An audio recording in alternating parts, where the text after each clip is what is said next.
hush comes over the room. So, good evening, Michigan City, Indiana, and welcome to another exciting meeting of the Michigan City Redevelopment Commission. We're excited to have such a great turnout this evening because we've got some important things to review, and we're all, I believe, pulling in the same direction in terms of trying to move this community forward. And I know certainly the feedback I get in many, many circles is that so many neat, exciting things are going on around here that a lot more people want to live in this community than want to leave. So, and want to keep more people coming to our community. So that's wonderful. So with that, I'll call the meeting to order. And if you take a look at Debbie, everyone's in attendance with the exception of Mr. Kowalski. I think he's on vacation. So everyone's here. We have a 30-item agenda, but the meat of it will probably be taken care of here by 5:45 or so. That's going to be on the double track project. So you've got the minutes in front of you. If I could ask for the pleasure of the commission relative to the executive session on July 8th, the regular meeting on July 8th, and the executive session on July 29th, and the special meeting on July 29th. Move to approve all those minutes. Any further discussion? All in favor, signify by saying aye. Aye. Opposed? All right. Back up for a second, Mr. Cyranick. We had an executive committee meeting. So an executive session immediately preceding this meeting. No items were discussed that were not permissible by the open door law, and no decisions were made. Thank you. All right. Mr. Phillips, you want to go over the claims for August? Okay, you should have a claims docket in front of you dated August 12th, 2019. On that, you'll note standard payroll items for July of 2019. Claims from the operating fund include payment to Alan Cyranick for monthly retainer for July of 2019, Great American Financial for copier fees for June and July, Redevelopment Association of Indiana for 2019-2020 membership dues for all the members of the commission and staff, the payment to corporate payment systems for airfare for my attendance at the Railvolution Trans-Oriental Development Conference upcoming in September. Claims to the North TIF Fund include a payment to PR's Lawn Care for landscape maintenance for various properties owned by the Redevelopment Commission in the North TIF. John Doyle and Associates for costs related to the former Memorial Hospital site project administration and inspection. Antero Group for costs related to the Waste Inc. project for June of 2019. Telus Properties for purchase of 1215 East 2nd Street and 2 lots adjacent to that on F Street. Toulouse, Shadley, Racher, and Braun for legal services for properties related to properties related and located in the North TIF district, and for Trail Creek Properties ongoing project and the environmental cost recovery project. Baker Tilly for costs related to the annual report and pass-through letters for the North TIF. Jay Schaffner for pre-demolition testing for property located at 816 Pine Street. SEH of Indiana for costs related to the Washington Park traffic entry and traffic circle project. Marico Incorporated for costs related to Phase 1 environmental assessment for property located in the North TIF district. Smith & Sons Excavating for an emergency garage demolition at 215 East 8th Street. These are properties that where demolition occurred for monies that were given by the Redevelopment Commission for demolition in the North TIF district. Right. Butler, Fairman, and Seifert for costs related to engineering services for the Sing Sands Trail Phase 2 project. U.S. Bank for administrative fees related to the Lafayette Barker bonds for 2010 Lafayette Barker bonds. Payment to the Controller's Office for reimbursement for payments related to the Wabash Street bonds. August Mack for costs related to Trail Creek Properties litigation for May through July of 2019. Skyline Plastering for Blue Chip Expansion, EFIS and Stucco application number 4. Garriott for costs related to, pay application number 9 for the Washington Park West parking lot, pending approval of that on tonight's agenda. Garriott for costs related to Washington Park West parking lot, pay application number 10 retainage, again subject to approval on tonight's agenda. Payment to Stanhope Consulting for Civic Plaza project public outreach. Alan Siernick for legal services to the North TIF for July of 2019. EC Babilla for costs related to the blue chip expansion roofing aspect of that project. Claims to the South TIF include payments to PR's Lawn Care for landscape maintenance for various properties owned by the Redevelopment Commission in the South TIF district. Payment to the Controller's Office for reimbursement for wiring administrative fees for the 2015 bond for 400 North. Ameriplex Marquette for option payments for April, May, June, and July of 2019. Holiday properties for construction management pay applications 4, 5, and 6 of that agreement. Fate GLE for costs related to revised plat for survey for wetlands for the property located at 6000 South Cleveland owned by the Commission. Baker Tilly for costs related to the annual report and pass-through letters for the South TIF district. Haas and Associates for costs related to construction services for the Ameriplex Drive project. Alan Siernick for legal services to the South TIF for July of 2019. D&M Excavating for earthwork as part of the Bozak Honda expansion project.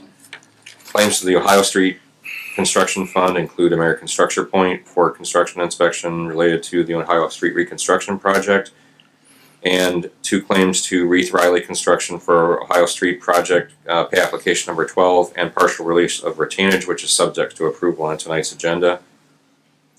There were no claims to the Wabash Street Fund, and 1 claim for the Northeast TIF Fund to Baker Tilly for costs related to annual reporting, pass-through letters regarding the Northeast TIF. All right, any questions on the claims docket? I'll just make a comment, particularly for the blue chip expansion EFS. I'm very pleased to see the EFS being prepared for its painting, which will match the rest of the building with that kind of the checkerboard style on the side of that. And I think, Mr. Phillips, you were key in making that happen, so I think it would be a nice addition to the casino. Any other questions or comments? Move to approve. Second. Moved and seconded. Any further discussion? All in favor, signify by saying aye. Aye. Opposed? Thank you. So let's go to the financial report dated June 30th of 2019. We have an update on that one, which was given to you in the executive session. Yes. Okay. My copy of that. Oh, that's the same. Okay. All right, you should have the balance sheet in front of you. On that, you'll note cash. Our operating account stands at a balance of $262,303.97. The Southside TIF account currently has a balance of $14,322,669.85. The Southside TIF debt reserve account has a balance of $336,308.50. The Southside TIF capital account has a balance of $17,670.72. North End TIF account has a balance of $5,352,778.66. The Wabash Street Streetscape Construction account has a balance of $122,341.56. The Wabash Street Streetscape Debt Reserve account has a balance of $216,072.49. The Northeast TIF account has a balance of $249,859.88. And that's a new addition to our accounts. So that's the first time that we've received a distribution with regard to the Northeast TIF account. So that's new on this. Right, so just that's, to point out too. that's a piece related to the GAF. Correct. Original. And right. so that brings our total cash on hand to $20,880,005.63. Loans receivable include loan to the East Side TIF from operating account of $21,028.49. The County Business Loan Fund our portion of that fund is a loan for $133,333, bringing our total loans receivable to $154,361.49, which brings our total assets to $21,034,367.12. All right, any questions on the financial report? All right, hearing none, what's the pleasure of the commission? Support. So it looks like we Second. did receive our June distributions based on this Wonderful. accounting. So, helps with the cash flow. So, moved and seconded. Any further discussion? All in favor, signify by saying aye. Aye. Opposed? Thank you. All right, now the most exciting thing this evening. Let's talk about the double track project. We're going to have a public hearing in a few minutes. But before that, we've asked our bond counsel and financial consultant to come forward and give us a little overview on TIF, how it works, what we can do, what we can't do, some other items that would be of interest to the general public, and also keep educating people in our community. So Randy Rampola, Barnes and Thorburn, and I don't know if Andy want to join him up there. How do you guys want to tag team this? Or I think I'll start and turn it over to Andy, and we'll certainly be available to answer questions. maybe 15 minutes, is that enough? Oh, absolutely. Yeah. Wonderful. Yeah. I could talk for hours, but I'll I know, that's fine. I'll limit it. No, I'm getting too much. probably less than 15 minutes, actually. All right. Happy to answer questions. But again, Randy Rampola with Barnes and Thornburg with offices in South Bend. Want to just speak briefly about tax increment finance. There's always a lot of misnomers about TIF and how TIF can be used and how it's generated. I'll talk a little bit from the legal perspective about TIF generally, and then I'll talk specifically about the resolution before you and the process, and then I'll turn it over to Andy, and he can talk more from the financial side. So just stepping all the way back, when a city council creates a redevelopment commission, as is the case with Michigan City, at the same time there is by statute a district created, a redevelopment district, and that has the boundaries equal to the city boundaries. So before the redevelopment commission takes any action, once the commission creates, or once the council creates a redevelopment commission, there is a district that exists and that has boundaries equivalent with the city. The redevelopment commission then can meet. It can take action by itself under its statutory authority to do two things. Well, many things, but of the two things it can do is can designate redevelopment areas or economic development areas, and with the approval of the Plan Commission and the Common Council. And that isn't the case what Michigan City did years ago, creating the North Side TIF, and somewhat more recently creating the South Side TIF.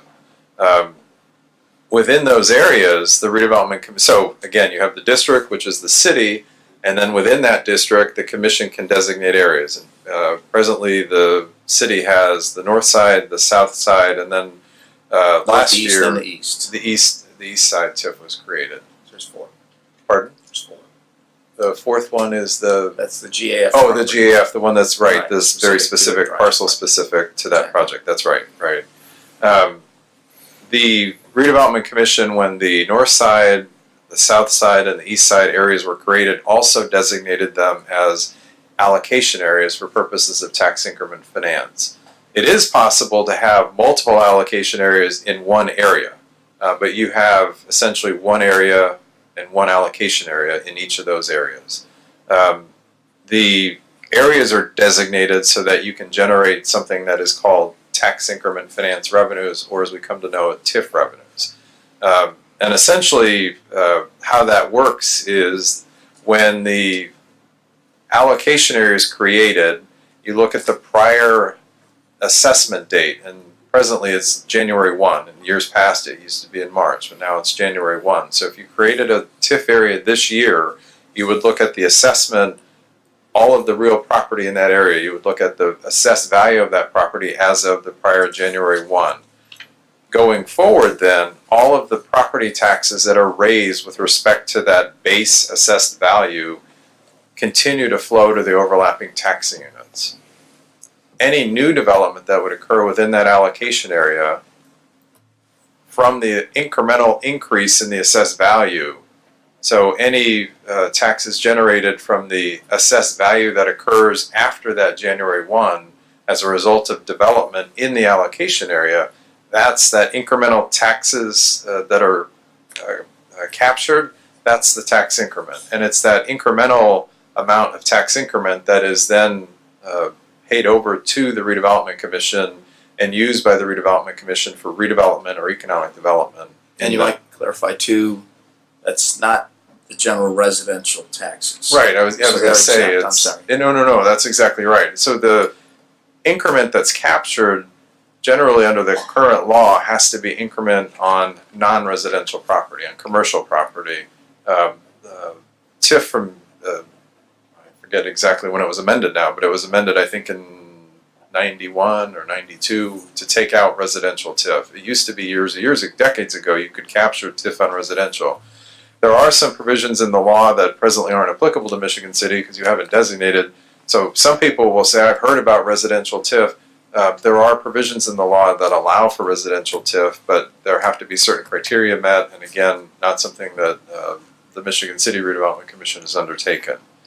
So presently you have the 4 areas. I'm going to ignore the project-specific one, but Sure. In the 3 areas, the east, the north, and the south, where you've designated allocation areas, and again, I'm going to step back because you have the big district, you have your economic or redevelopment area, and then within that you have an allocation area. The TIF that's being generated in primarily the north and south area, I think the east TIF will begin generating some increment perhaps next year. Yes. But the main generators of TIF in the city are the north area and the south area. They can be used for economic development projects that either are in or serve or benefit either of those allocation areas. The TIF that is generated can be used for capital projects. I mean, that is the primary function of the Redevelopment Commission, is to fund capital projects that provide redevelopment or economic development purposes for the community. There are some very specific rules that have come into being over time, one of which that Michigan City has used and many communities have used across the state, and that is to provide technology for school corporations. There is a provision that was added some years ago that has been expanded to include school corporations. TIF money can be used for job training, and from there job training was amended slightly, so now it can be used for supporting educational institutions in the community that are providing training that will benefit ultimately the city. And in this case, Michigan City, again, like many communities in the state, have used tax increment for that purpose. I know you funded the one-for-one program in the school system. We did the technology grants for Right. 3.4 million over the last 4 years, and I anticipate we'll be doing something similar, and the city council chipped in on that also. Right, and so that, and again, that had become a fairly common practice around the state. Many communities have used their tax increment to provide technology funding for the local school corporation. But the primary function of TIF is for capital projects that promote economic development or redevelopment in the community. People frequently think, well, can we use TIF for plowing streets? Can we use TIF for other operational expenses? And the statute is very clear. You cannot use tax increment for anything that is viewed as operational, either expenses of the city or expenses of the Redevelopment Commission or any other governmental So we unit. couldn't offset the police salaries or fire salaries or Right. the snowplow guys or the dog Right. catcher or whoever else, right? Right. I think Andy will speak to sort of the tax rate a little bit in terms of the impact, and so I'll sort of let that go for the moment. But so just again, quick overview of TIF. The area that when the commission was created, there was a redevelopment district, and so when we refer to as we will in a minute, a tax-backed lease, the tax backup is on the entire redevelopment district, and then the Redevelopment Commission has designated economic and redevelopment areas, and within those areas you've identified allocation areas to create the potential to create tax increment revenues being generated for redevelopment and economic development. I'll just stop for a second. Any questions for me in terms of the Anybody general have specific overview? questions? I know. Yeah, Randy, There I have. appears to be all types of nuances and twists and different, I don't want to say manipulations by people of the facts, but we really try to get to clarity here and make sure that we're doing everything within the law, dot all the i's, cross all the t's, which is exactly why we're here tonight. So, Mayor, you had? Yeah, Randy. So, is there a technique or a process that TIF dollars can go to a department, for instance, for equipment, if you were going to buy a fire apparatus, or if you were going to support your transit system to enhance it? Is there? I was read where there's a technique of doing that. There is Transferring of the money over to those departments in a sense, That- not for operations, but Right. for equipment. for capital God expenses, right? For capital expenses, there are, and that's TIF revenues have been used to fund police stations, fire stations, and equipment. Where the redevelopment commission has to make the finding is that the purchase of that equipment, the funding of the facilities, if you will promote economic development or redevelopment in the community. So to the extent the classic case I can think of a community where I have done a project where the two industries wanted to expand, but their insurance rating was such that they couldn't increase the size of their buildings because of the fire rating system for insurance purposes. And I'm not an insurance person, so I don't quite know what the ratings are, but they were at a rating such that they couldn't afford to grow their business in their community where they were unless the town provided more, better, improved fire services. So not only a facility, but laying additional lines for additional hydrant services or bigger hydrants. Which would be considered a capital expense anyway. Right, exactly. And so when you think of, again, in that case, the Redevelopment Commission could easily make a finding that, but for building a fire station, buying a fire truck, and improving the water lines, the water system with the improved hydrants, this business isn't going to grow. And so from an economic development standpoint, that couldn't happen. And so It could be built outside of the TIF district as long as it serves that TIF district and the constituents there. Exactly. Again, that's the magic language. If it's benefiting or serving the TIF district, there are some nuances there that I won't get into the weeds on. There are certain times, depending on how the money's spent, that it has to be located in the TIF district. But generally, it's the benefit or serve is the statutory route that communities will go when they're looking to fund unique uses of TIF for purchases of equipment or to fund other public infrastructure. Communities use TIF to fund sewage lines, portions of sewage treatment plants. If you're doing a sewage project and you can identify that within the TIF area, 20% of the capacity at the plant is used to service that TIF area, then you can easily do the calculation to be able to use some TIF money in that way as well. We've done several storm water Right. projects similar. Right. So. Right. All right. Other questions for Randy? So so from the general, I would talk specifically about the resolution before you, and then I'll turn it over to Andy. Okay. The resolution before you, we were here, I think July 29th. You initially approved the form of the lease for the double tracking project, and I talked then about needing to schedule a hearing, and that's what we're here tonight for, is the lease hearing. I would note again that both the Redevelopment Commission and the Common Council back in 2017 adopted resolutions generally approving of a TIF bond in an amount of $5,390,000, with the balance then to be funded from the Southside TIF revenues. As we talked about structuring the financing and the necessary approvals, the best financing structure for the Redevelopment Commission and for the city, and when I mean best, I mean the cheapest, would be to have use the mechanism of the tax-backed lease financing, because it allows the Redevelopment Commission, with Baker Tilly's assistance, to identify the amount of tax increment revenues that would be necessary to pay the lease rental through the end of the lease, to pay for the project using the tax increment, but structure it so that there would be a tax backup there, and the tax backup would be for the benefit of the bond market and to be able to allow you to get the lowest possible rating. Because the bond market's a conservative group and they like to have the most secure financing they can. The more secure the financing, the lower the interest rate. It's not that much different from a personal loan. The more assets you have when you go to the bank, you'll get a cheaper interest rate than if you go with less assets. Or if my dad signs for it, right? Exactly, exactly. My children are at that age where I'm studiously avoiding that. Fair enough.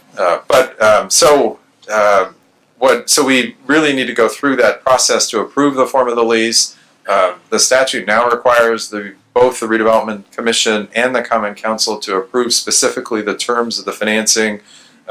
And so what is before you then is a resolution, presuming you choose to adopt it tonight after the public hearing, that would authorize the execution of the lease subject to approval by the Common Council at an upcoming meeting.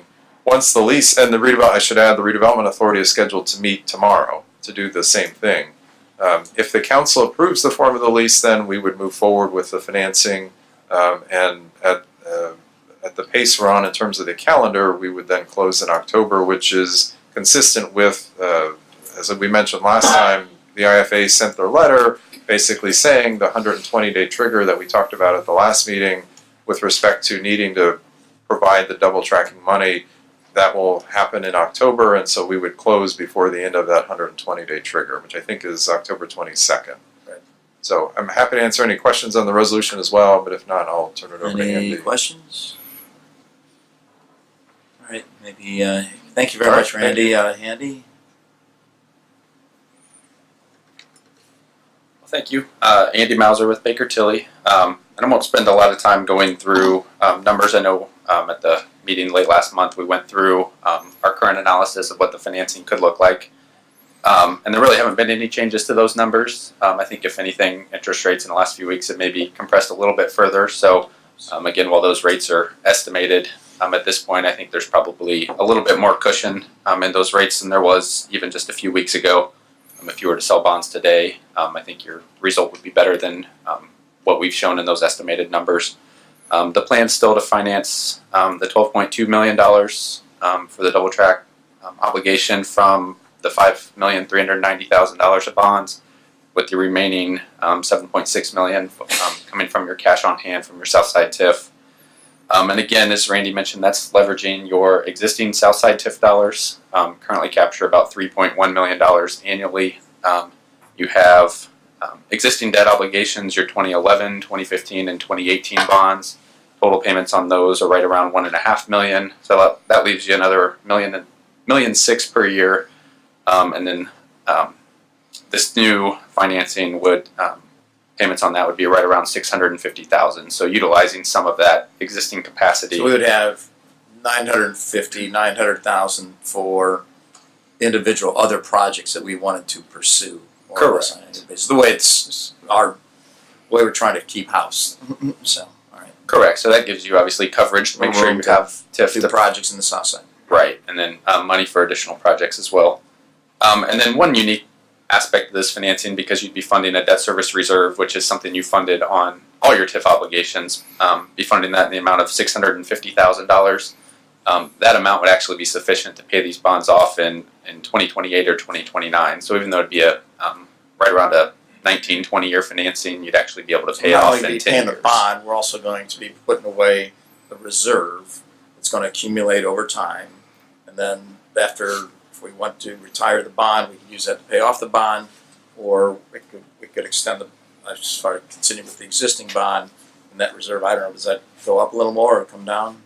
So you'll Is it fund it at over closing, time? and it will just stay invested. So Okay. you may see some growth in it over the years. All right. And then once you get to 2028, 2029, when the bonds are callable, you would then use it to pay off the remaining principal balance. So keeps it at a 10-year financing. So from a broader TIF perspective, I know the city's always done a good job funding primarily infrastructure improvements, and especially infrastructure that would have had to been funded through other means.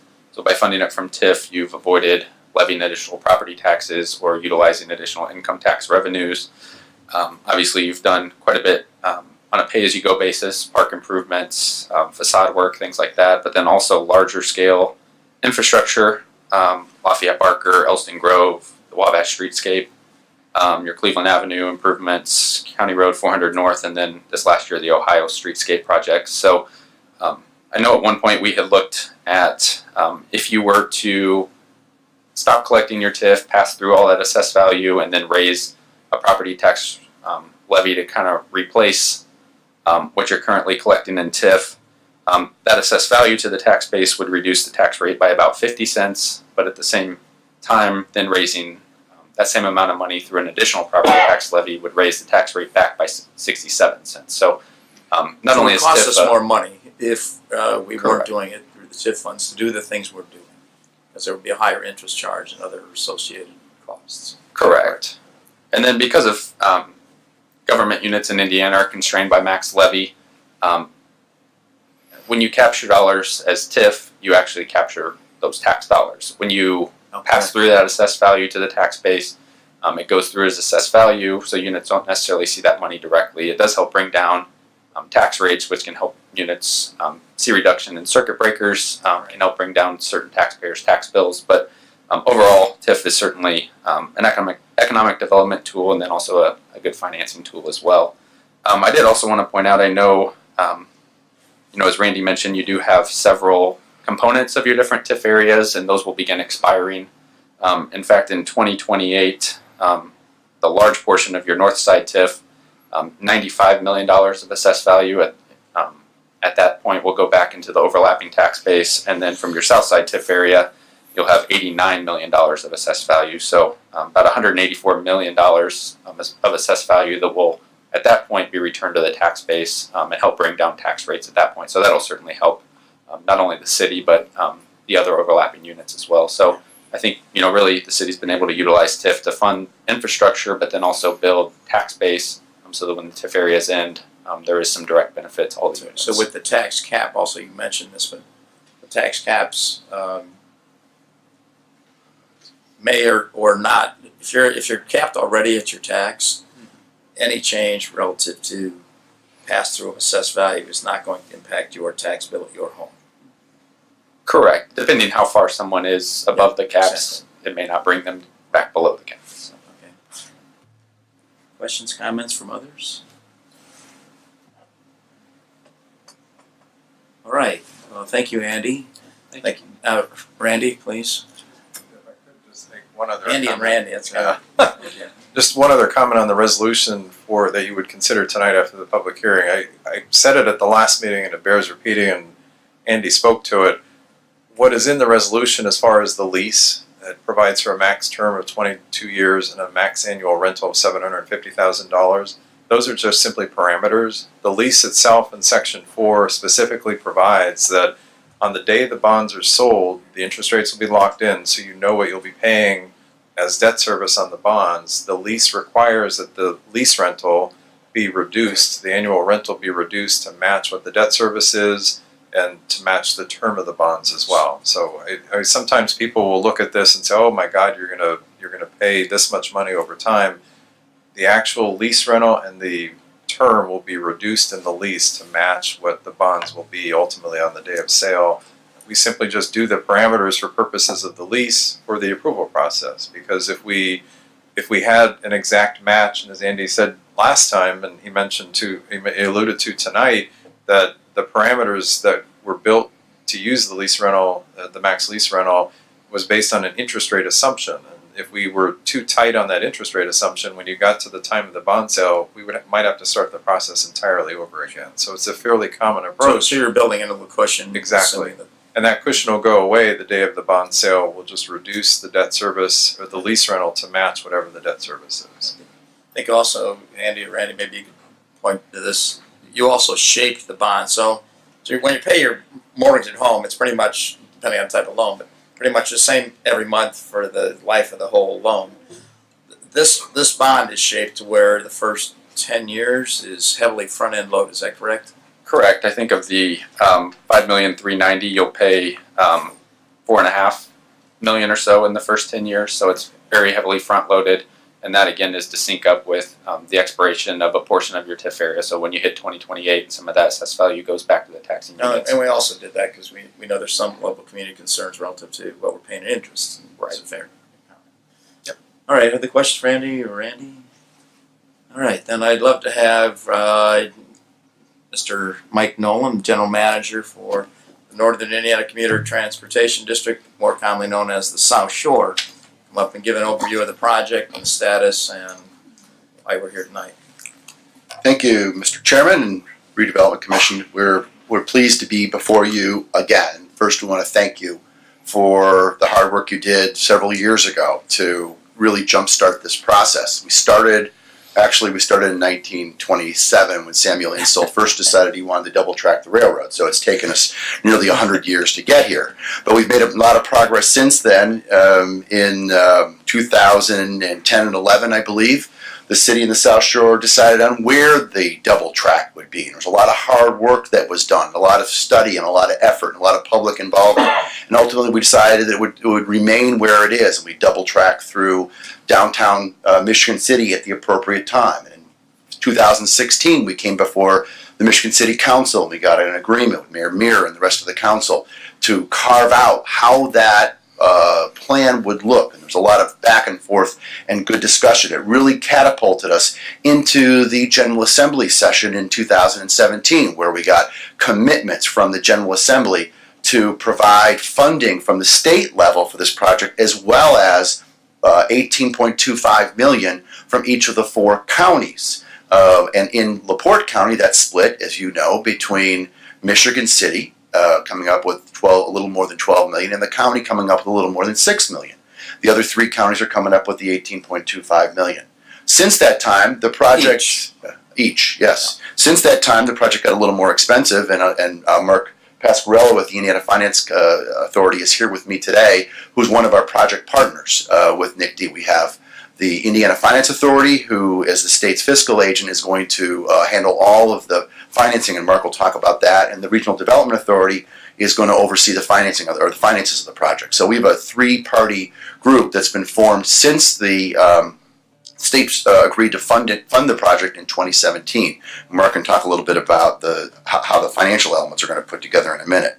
So we got together in 2017. We submitted our project to the federal government. We've been working with the FTA for a couple of years now to move the project forward. And the projects in the FTA, that's Federal Transit Administration's process, have 3 different major milestones. First is to get through project development, which includes 30% engineering and the environmental aspects. We have achieved 30% of engineering. We've completed all the project development activities. And last November, we completed a major hurdle, and we got an environmental assessment. We got our finding of no significant impact on the project.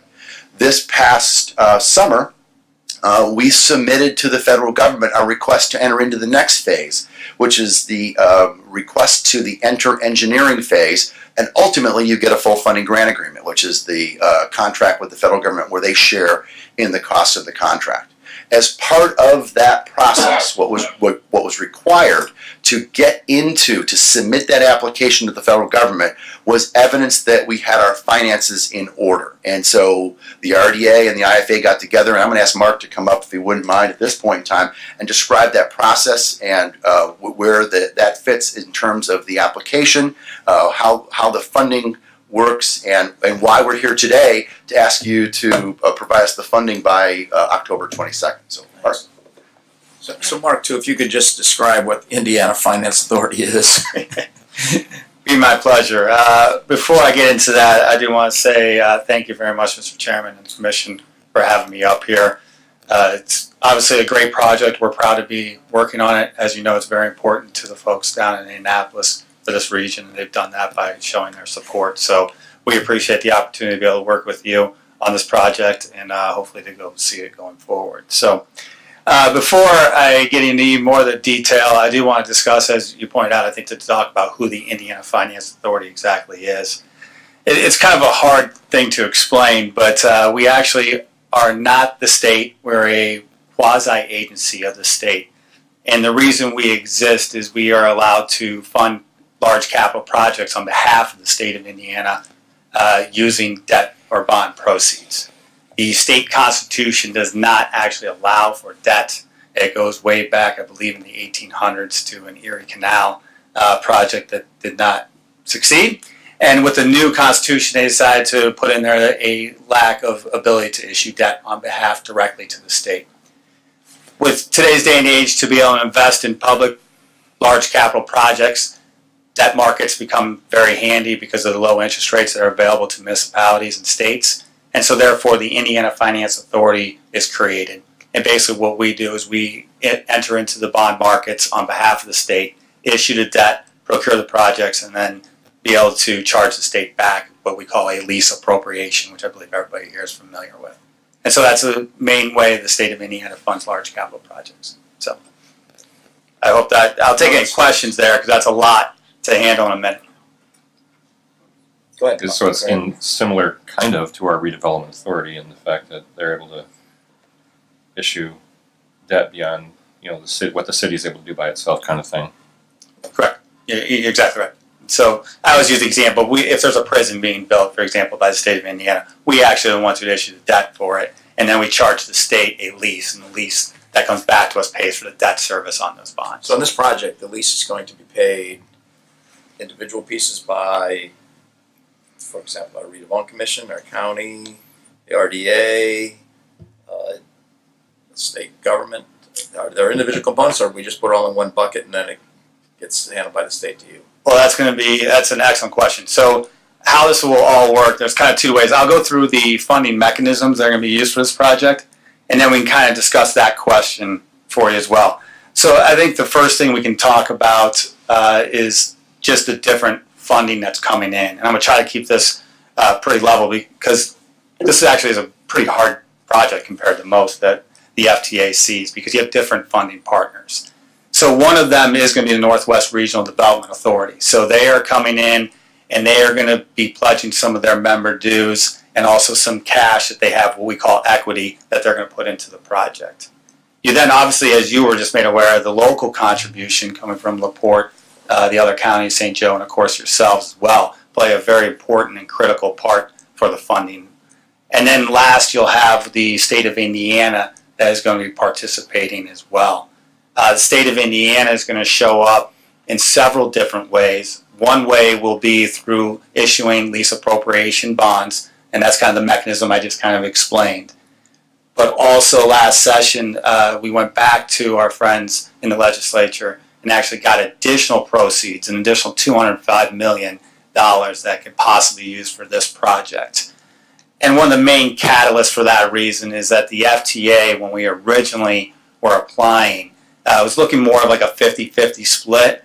And then they kind of came back and said, well, we were really looking for a 62-38 split, 62 being a larger portion of what they deem the locals. Locals including the state, Northwest Regional Development Authority, and then also your participation as well.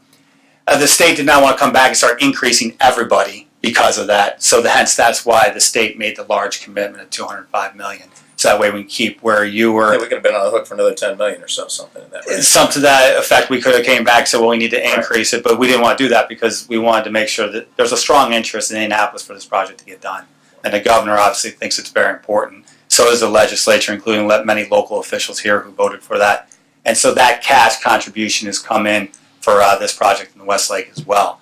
And again, signifies hopefully a strong commitment from Indianapolis for this project. So then we also have local funds coming in, as again, you guys are very well aware of. And there will be a trust account that's set up. So as the money does go in, it'll go into individual accounts within what we call a trust. So that way the money does not get spent for other means. And of course, as expenses are coming in, the project funds would be spent out. So our $12.2 million on October 22nd is going to go into that fund. Is that it? It's going to go into that trust. trust. Excuse me. All right. So the county's 6.1 will go in there also. Same thing as well. And then any cash that the IFA is contributing will also start to morph into that trust as well. Assures the FDA, Federal Transportation Authority? Federal Transit Authority. Okay. Assures them the money will be there is the point, right? Absolutely. They don't want to be caught with approving a project, committing all their funds, and then find out the money is not really there. Decides to change their mind, right? Exactly. And so at that point, that's why they ask for us to be able to demonstrate what they call committed funds. And so therefore, that's why we had to go for an approval process. And I'll probably dive into that right now. Both the IFA, the Regional Development Authority, and NICD, we've been able to wrap Mike up into this process as well, have all gone in front of our boards and had them approved. So that way there's no new funding ask or no new board approvals that we need in order to get funding. Plus we got the up to $205 million possibly to use on this project that's already been funded and sitting into account. So that way we're able to show to the FTA that we are ready and that we have the money committed. And we also went in front of State Budget Committee as per requirement of the governance and we've got state budget committee approval, which of course then that's what triggered why we're here tonight, because then the local contribution. So, I guess in essence, there's going to be major benefits from the project already coming. But it also, I understand, maybe Mike, you can speak to this. Having this funding locked down and at a high percentage improves our score. Is that correct? Yes. A rating or? Yeah, in order to proceed through the capital investment grant project, you have to get at least a medium rating. We got a medium-high rating on Westlake, and a key component of that was we got a high rating on the financial side. We've done a shadow rating, basically an expected rating for double track, and we get a medium-high rating on that project as well, which is in the FTA's ranking. You generally expect a medium. That's what you shoot for. Most projects get a medium. We're going to get a medium-high, and a large part of it is because we have 100% of our local share committed, not planned, not but it's more than committed funds. So that is a key component in advancing us through the FTA's process. Thank you. All right, Mike. Couple other Sure, things, unless please. you have any other questions of Mark in the IFA portion of this. I'm good. So as I mentioned, we submitted the project to the federal government on June 27th of this year for a rating, a request for the project rating, which we expect here in a couple months, and request to get into engineering. That again is the second of the third major milestones to get into to get that all important federal grant process. Under our current timeline, we start revenue service, we start construction in 2021, we start revenue service in 2023. The expected return here, and what we're all after, is a number of things. One, we anticipate increasing ridership in Michigan City alone by 1,000 people. We're at about 400 people a day. Our current average South Shore riders' household income is close to $90,000 a year. The average household income in our four-county region is somewhere around $50,000 a year. Essentially what happens is we take people in the city of Chicago and they get about a 40% wage premium on average. So they go to the city, they get the extra money, and they bring it back here and they spend it. By increasing our ridership, we have more opportunity for our residents to go in and get those higher paying jobs. We do that by driving the train times down. Our average train time out of Michigan City today is around an hour and 35, hour and 40 minutes. We're going to have express trains around 67 minutes or so. That puts us right in the heart of key commute zones. It opens up opportunities for people to take the train that can't take it today given the time frames. Plus, we're increasing frequency. That's going to give more opportunities, more schedule flexibility. So increased trains, lower travel times, higher on-time performance is going to generate significant ridership. Along with that is the opportunity for the creation of private sector investment. It's projected that on the basis of this investment, that it's going to generate somewhere in Michigan City alone in the vicinity of $700 million or so of private sector investment over the next 20 years. In 20 years, around 500 jobs, in over 30 years, close to 1,000 new jobs as a result of the investment that you're making here. There's also significant increased tax generation. You talked about the tax increment financing. It's projected that millions of dollars of increased taxes will be generated on the investment and on the job growth that is created from this project. That's the reason why Michigan City was so enthusiastic about jumping on this process a couple of years ago. That's why we're here before you today. Further developments, just recently the NICD board was reorganized. Your mayor now sits as one of the 5 board members guiding the future of the railroad. So we've got a lot of, we still Do you mean his maintain. influence of what's going on in the Westlake corridor too? He has got influence on the Westlake corridor as well. Yes, he does. And frankly, the Westlake corridor project, which we're not here to talk about today, is a complementary $800 million project that between the two projects, we really are going to increase the profile of the South Shore service to the entire 4-county area, and it's a complementary project. So it strengthens not only the service in Western Lake County in Indiana, it strengthens the entire rail system. We need those seats to go over to the Westlake in order to open up the seats from the added service that the South Shore improvement, the double track improvement is going to make. So again, the benefits are there. The opportunity to improve the service is there. What we need is to move forward with the funding to show the FTA that we've got the ability to move forward. We are appreciative for your consideration today, and I'm here to answer any questions. So I've got two other questions. If somebody else, maybe three. Yeah, go ahead. Greg. I just wanted to talk briefly about the handout that you all received. Basically, it summarizes a lot of the information you've just heard. It came from these sources. The people that have spoken today is where this information came from. So it just kind of summarizes a lot of things that were said. Those numbers that Mike Nolan just shared with us are listed there as the project impact. We have a basic kind of a highlights of the approval timeline previously, including the council's approval of 2 resolutions, as were mentioned, and kind of why we're back here today. And then there's a highlight of the current approval process, which includes tonight's meeting, and then a meeting anticipated that takes place on August 20th. Before the City Council, and then ultimately that October 22nd deadline for payment to the IFA, as was mentioned. On the back of that sheet is just some additional information, a lot of which you already heard from Attorney Rampolla and Andy Mauser from Baker Tilly, but just to give you some background information about the project that summarizes that. So we just want to make sure everybody had that handout. So 2 other elements, and I think they might even be highlighted on there. Is I understand that there's also a parking garage in Michigan City as part of this, which is a significant investment by Nick D and the city, $10 million. Yeah, thank you, Mr. Chairman. I should have brought that up. Overall, there's probably $60 to $80 million worth of construction activity in Michigan City alone. It is the single largest element of this project is where we're going to be investing. The parking structure itself will accommodate up to 500 cars, and it'll be a joint facility.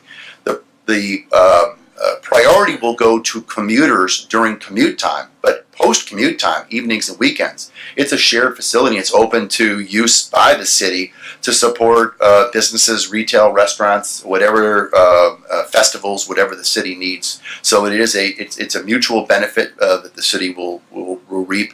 And as I mentioned, a good portion of the construction projects is here in Michigan City. And your operating facilities? One of the things that we committed to do in the agreement several years ago was to maintain that facility at Carroll Avenue, where we employ about 350 people currently, and we'll probably add another 30 to 40 positions with the double track project. We'll keep it here for several more decades at a minimum. Nice. So just to summarize, we put in $12.2 million. You give us $60 or $80 million. Seems to be fair to me. So that's my math anyway. All right, other questions for Mr. Nolan? The railroad jobs are probably between all benefits and wages, probably between $60,000 to $80,000 a year. There's a whole range of wages that will be associated with the new jobs that are created. So that's not my calculation. So I can't go into that. I can tell you the railroad jobs. Typically very well paid. So, other questions?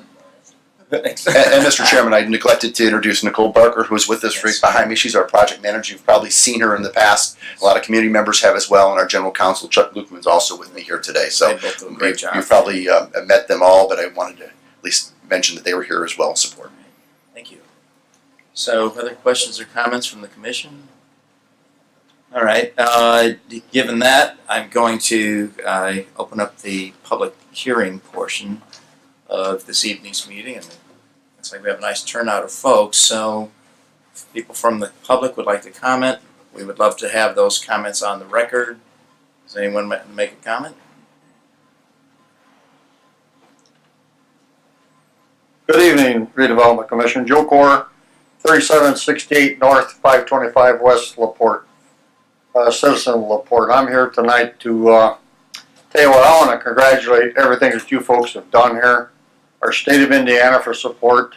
Mike Nolan, Nick D for what they're doing here for this double tracking. This is absolutely a no-brainer. This is something that's going to be great for all of Michigan City. Mayor, I'm honored that you're on that 5-member board, and as you get to oversee also Westlake besides this project. I think that's tremendous. We could not ask Michigan City to be in a better position than what we're in now. And we need a big round of applause, and I thank you for all you and the governor and everyone else to help put this together and get us to where we're at tonight. So I look forward to the next meeting when you get your financing. Thank you. Thank you.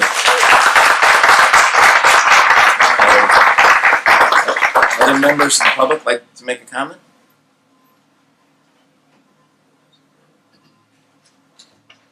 Hi, Heather Nath, 901 Wabash, Michigan City. I've invested in both residential and commercial property here as a transplant from Chicago, initially without knowledge of the double track, but certainly have encouraged that all along the way. So I look at this as a jewel in the rough that is slowly being shaped into a pretty world-class city.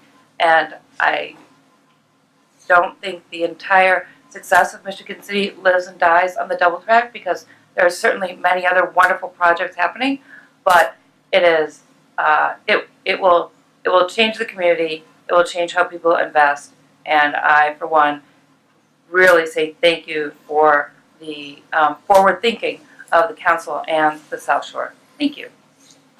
And thank you for your investment. Other comments or questions? Yeah, please. See, Mr. Craig White, the Chairman CEO of Horizon, I believe. Yeah, Redevelopment Commission, Craig Dwight, Chairman of Horizon Bank. It's an honor to be here and echo Joe's comments. We commend you for your efforts in moving this forward. I grew up in Michigan City, resident about 50 years. Went to Michigan City Rogers, formerly Rogers High School, I guess now Michigan City High School. Used to swim at the NIPSCO beach down there.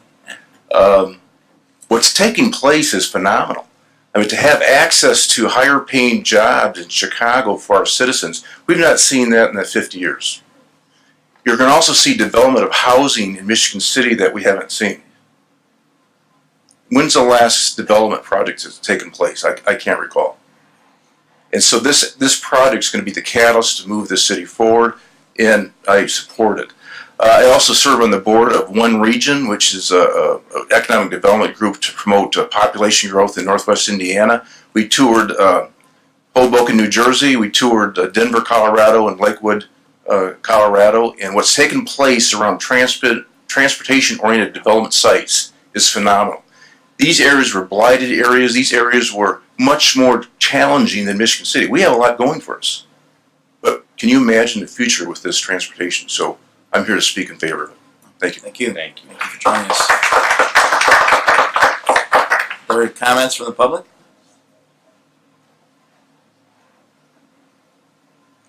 Hi, I'm Matt Kubik, 3318. All right, stay there. 3318 Tilden Avenue, Michigan City. I'm a lifelong resident of Michigan City, actually born here. But of course, as our careers take us away from the city, I think, as I've said in other meetings, you know, I decided to come back to Michigan City in my retirement. But I haven't shared with you what some of my other credentials are. I was internationally trained as an architect in Rome, Italy, and London, England, and I was registered as an architect in Indiana and Illinois. My career was dedicated to sustainability and principles of sustainability. I researched the use of energy flow in the post-industrial towns of Yorkshire, England, and worked on projects in Algeria. I twice served as the president of the American Institute of Architects in Fort Wayne, Indiana, and also served on the board of the United States Green Build Coalition for the state of Indiana. In the book I wrote with some colleagues called The Green Age, I specifically wrote an entire chapter about the urban history of Michigan City over the past 50 years to illustrate the problems that needed to be addressed in order to move to a sustainable and social and economic future. As a recognized expert in sustainability and design, I've been the invited speaker at design conferences in Indiana, Wisconsin, Dallas, Texas, Baltimore, Maryland, Chicago, and Washington, D.C. In Berlin, Germany, I led a group of international designers to develop a definition of sustainability principles called the Berlin Manifesto. So my specialty actually is Rome, Italy, and the urban and design changes that have taken place in Rome, Italy over the last 3,000 years, and then applying them to modern current design problems. All that being said, once upon a time we had a interurban transportation network that connected us across from here to LaPorte and other areas. For a sustainable future, the development of interurban effective transportation is absolutely an essential thing. When I go to Italy, just for a few dollars, I can hop a train that'll take me to towns that are nearby. I ask the question right now: if you had to get to Plymouth, Indiana, and you didn't have a car, how would you do that? If you didn't have a car, how would you get to Indianapolis? So, while we have the tools that we have today to create this project, we know that for a sustainable future, many of our institutions and economic tools will be changing. But these are the tools we have today. And so I'm seeing this as an essential step towards creating a sustainable future by creating an effective interurban transportation network. So besides all of those wonderful economic things that will be developed for Michigan City, you're also leading us into the future towards sustainability, and I really thank you for that. Thank you. So this next book will be on Michigan City's revitalization as compared to Rome, I can tell. So we haven't started our empire yet, but we're on the way. So go ahead, Katie. Good evening. Katie Eaton, 1356 North Wozniak Road, LaPorte. Lifetime resident of LaPorte County. Grew up here in Michigan City. Raising my family here in Michigan City. They're all three, my kids are students at Michigan City area schools, so we thank you for the technology that they're able to enjoy, and we'll get to embark on here in a couple days as school starts on Wednesday. And I just want to say, as someone growing up here, the changes that we've made over the last 5 to 10 years, they've just been tremendous. I'm passionate about this city, and I'm continued excitement about the future growth that we have here. And so I am definitely in favor of what's going on here, and want to thank you for bringing us to where we are at this time. In my daily work, I am the president of the Michigan City Chamber of Commerce, sits across the street here from City Hall. And on behalf of my board of directors and all of the members that we represent here in Michigan City, the business members, our nonprofit organizations that we represent, we will definitely be coming to the city council meeting as well to encourage them to move this forward also. So I just wanted to let you know that we are in favor. Thank you. Thank you for your leadership in the community and the church.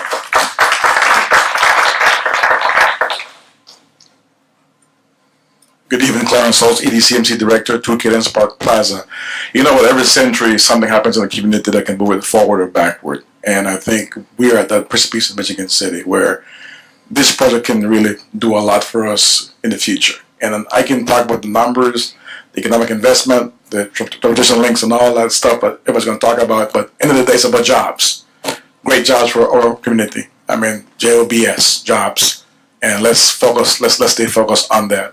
Great jobs for our community, whether it's construction jobs or jobs in the future for the new businesses that are moving in. The last 2 years or so, we've had a lot of calls from companies looking at our community because of this. They're hearing what the buzz about double track. Last week, Friday, I spent the day with a Chicago housing developer who they built in 5 states, never built in Indiana. They came and spent the day with us looking at land across the whole city. Not downtown, but over on Tryon Road looking for new middle-class housing because they understand that this will bring people into Chicagoland. So we're getting also office users looking to put larger templates, offices in downtown because they understand they can attract people to Michigan City because of what's coming to Michigan City. So there's a lot of other dynamics that's going on behind the scenes that the public may not be aware of. But this is going to be key for a community in the future, in not only for the downtown, but for the whole city. So I just want to mention that this is a key project. Michigan City, LaPorte County, Northwest Indiana. Thank you. Thank you, Clarence. And for those who haven't read it is an annual report here. The time is now for Michigan City, Indiana, and it's got some great statistics in it. that really do highlight all the wonderful things happening there. So thank you, Clarence, for your good help. See, we have a couple other folks. So. Hi, good evening. Anastasia Frado, 111 Franklin Street. I'm part of the development group for Blue Harbor. We are a real estate development firm working on a number of various different types of projects here in Michigan City. I echo what a lot of people said here and just sort of my love for Michigan City coming up here for the last 2.5 years. And I'm from Chicago, but spend about 2 to 3 days up here a week looking and being part of and thinking about the community in different types of projects.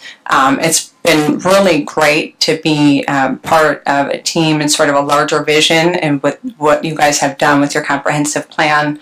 And I think a huge part of being able to actually execute and for us to be able to go out and raise capital for investment, it's really important and substantial when we're talking to our investors and folks that are interested in being part of our projects, that they can see the amount of investment that not only the city's done over the last decade, but this tremendous investment with the South Shore.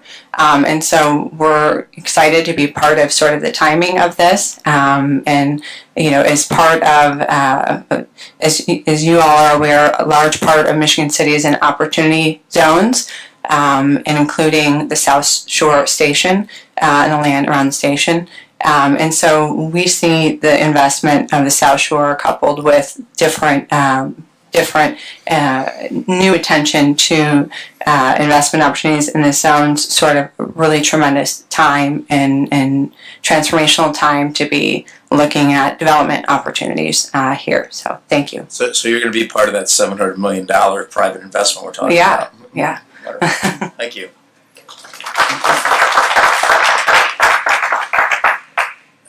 Good evening. My name is Nora Rizka, 2803 Franklin Street.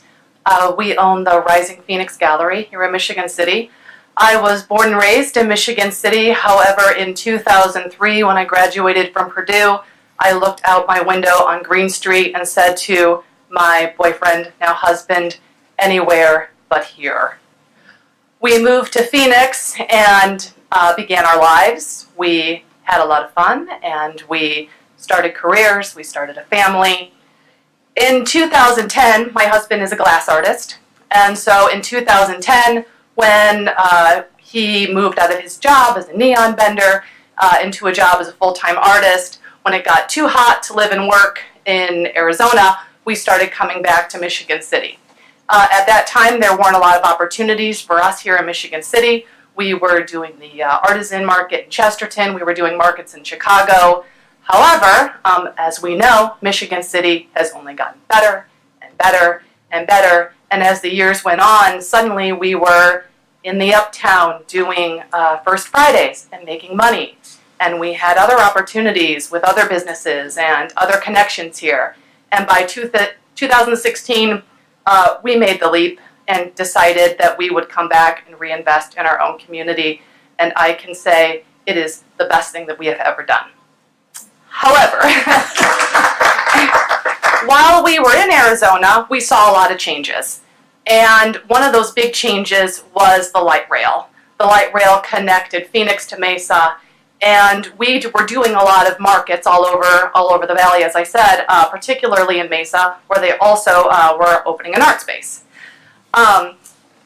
So while we were doing the markets in Mesa, as they brought in the light rail, our business, where my husband was doing markets and he was also part of the Mesa Art Center, we began to make a lot more money because people were able to travel throughout the valley. And so that was very exciting for us. One of the things, and I'll go back to, one of the things that people say to us a lot are, where are you from? When you're an artist, people want to know your story. So we were in Phoenix, and if people knew anything about Michigan City, they would say, oh, the Blue Chip, or oh, Lighthouse Place. Never the beach, ironically. But then all of a sudden we started to hear a different dialogue. We started to hear people say, oh, Michigan City has an up-and-coming arts district. Things are happening in Michigan. I visited Michigan City. Cool things are happening, which is one of the big reasons we came back. We own an art gallery where we support just local and regional artists. The prospect of being better connected to Chicago as a small business owner is very exciting for us. We came back to Michigan City because of the development, and we are here to stay because of the continued development, the progress in all areas, and I want to thank everybody in this room for being part of that. Thank you for coming back. Maggie Sparks, please. Hello, my name is Maggie Sparts. I live at 344 North Cameron Drive in LaPorte, but I, like Craig and others, have graduated from the high school here. I'm here wearing two hats. One is I'm president of the Unity Foundation, and we're at 422 Franklin. We made a significant investment in the space there, and we have innovative co-working space with 5 nonprofits. And it's pretty cool. Come up and visit us sometime. It's called the Star Center. But we also make significant grants to the City of Michigan City. We have endowment funds for the City of Michigan City. We help fund the lighting on the catwalk. We fund trees in the park. We fund music for the band, the city band. It's pretty amazing what we do. But we need people with wealth, actually, to help us grow. So that's one of the big benefits of having double tracking would be people making more money here, our residents making more money. So our esteemed Congressman Pete Visclosky was quoted as saying that Northwest Indiana is getting older, poorer, and fewer. And it's our opinion of the Unity Foundation that this is one way to turn that trend around, because a lot of other parts of Indiana don't have what we have here. They don't have a lake. They don't have close proximity to the third major metropolitan economic engine of the country. So we think this is essential to the health of all of LaPorte County of Northwest Indiana, but also the Unity Foundation. But I'm going to make another plea. Many of you know that my children are innovative. I have 3 sons, 32, 30, and 20. And they are digital nomads. They don't have to live anywhere. They can work from wherever. And I'd like them to live here. And I know for one thing, they very much value sustainability. They spend a lot of time in Europe and other countries. They don't have to own a car. We keep one at home for them just in case because they need one here, but they've never needed one anywhere else. So they enjoy high-speed rail in Europe and other places. And again, they live frugally, but because their stuff is in our basement. But the point is, I know the only way to consider them actually moving back and running their businesses from here would be is if they have access to major metropolitan areas, the airports, and they want to live in a sustainable, green, loving area. And we already have that potential, but this will keep cars off the road. It will make our road fewer potholes, theoretically. Maybe less traffic on 94. That'd be great, wouldn't it? So I'm making that plea and really, again, appreciate the amazing innovation and cooperation that's gone on between the state and all the partners, and certainly the people sitting in this room and our city council and county government. So we're very much in favor of this from the Unity Foundation standpoint, but the only way I think I can get my kids to come home is if we do this. So please do it. Thank you. Not everybody wants them to come home. So hey, Maggie, quick question. Got to ask you in general, do you, since you have a lot of philanthropic expertise, have you seen anything where when the wealth of the community increases, the philanthropy goes up or down, or what happens? Well, yes, it does, because you can bring in more people who have disposable income. You know, we still have pockets of poverty that's increasing here in LaPorte County. We need to increase compared to our neighbors in Lake and Porter County. We're not terribly far behind, but we make less money here. Think what would happen if our residents could have access to even a job in Hammond or someplace where there's a slightly higher pay scale. Maybe someone doesn't want to commute, all that time. My husband did for many years, and what I wouldn't have given for him to be home in an hour. That would have been fantastic. We might have had a life actually because he was gone all the time. He'd wake up, he'd be gone before the kids got up, and he would be home after they went to bed. It was kind of stinky. But he made good money at that time. So, but just the fact of increasing people's income, they might want to, again, be more generous with the Salvation Army. Maybe people wouldn't be needing the Salvation Army as much because, again, they can make ends meet. They could buy health insurance. They can afford to fix up their car because so many people can't keep their jobs because they just have an old, icky, car that's falling apart. It only takes one thing for someone to potentially lose their job. They also would have a chance to skill up. They might be able to go to, some of the educational institutions in Chicago where, like, if you want to study psychology, there's only so many things you can do here. There's more options in Chicago. If you want to do more things, and right now they have to move. Well, what if they wouldn't have to move. They could stay here, raise their families here, advance their education, because we would then be able to take advantage of all those educational opportunities. And higher wages, people are happier, they're healthier. You know, all those, that collateral effect of just getting people higher jobs matters. And the quality of those jobs matter too, but we'll just take quantity first. Sure. All right, thank you. Thank you. Other comments from the public? Larry. Let's trick microphone. Larry Zimmer, 110 Elmwood Drive, Michigan City. I just wanted to keep building on what Matt Kubik and Maggie just mentioned, the sustainability aspect of this project. That for us to have an efficient, high-functioning electric commuter rail system has the potential to help this region reduce its carbon footprint by encouraging more people to use public transportation and driving their fossil fuel guzzling vehicles less. That's always the hope. But at this point in the climate crisis, every little bit will help. So I thank you for all that you're doing to help make this project a reality. Thanks. Thank you, Larry.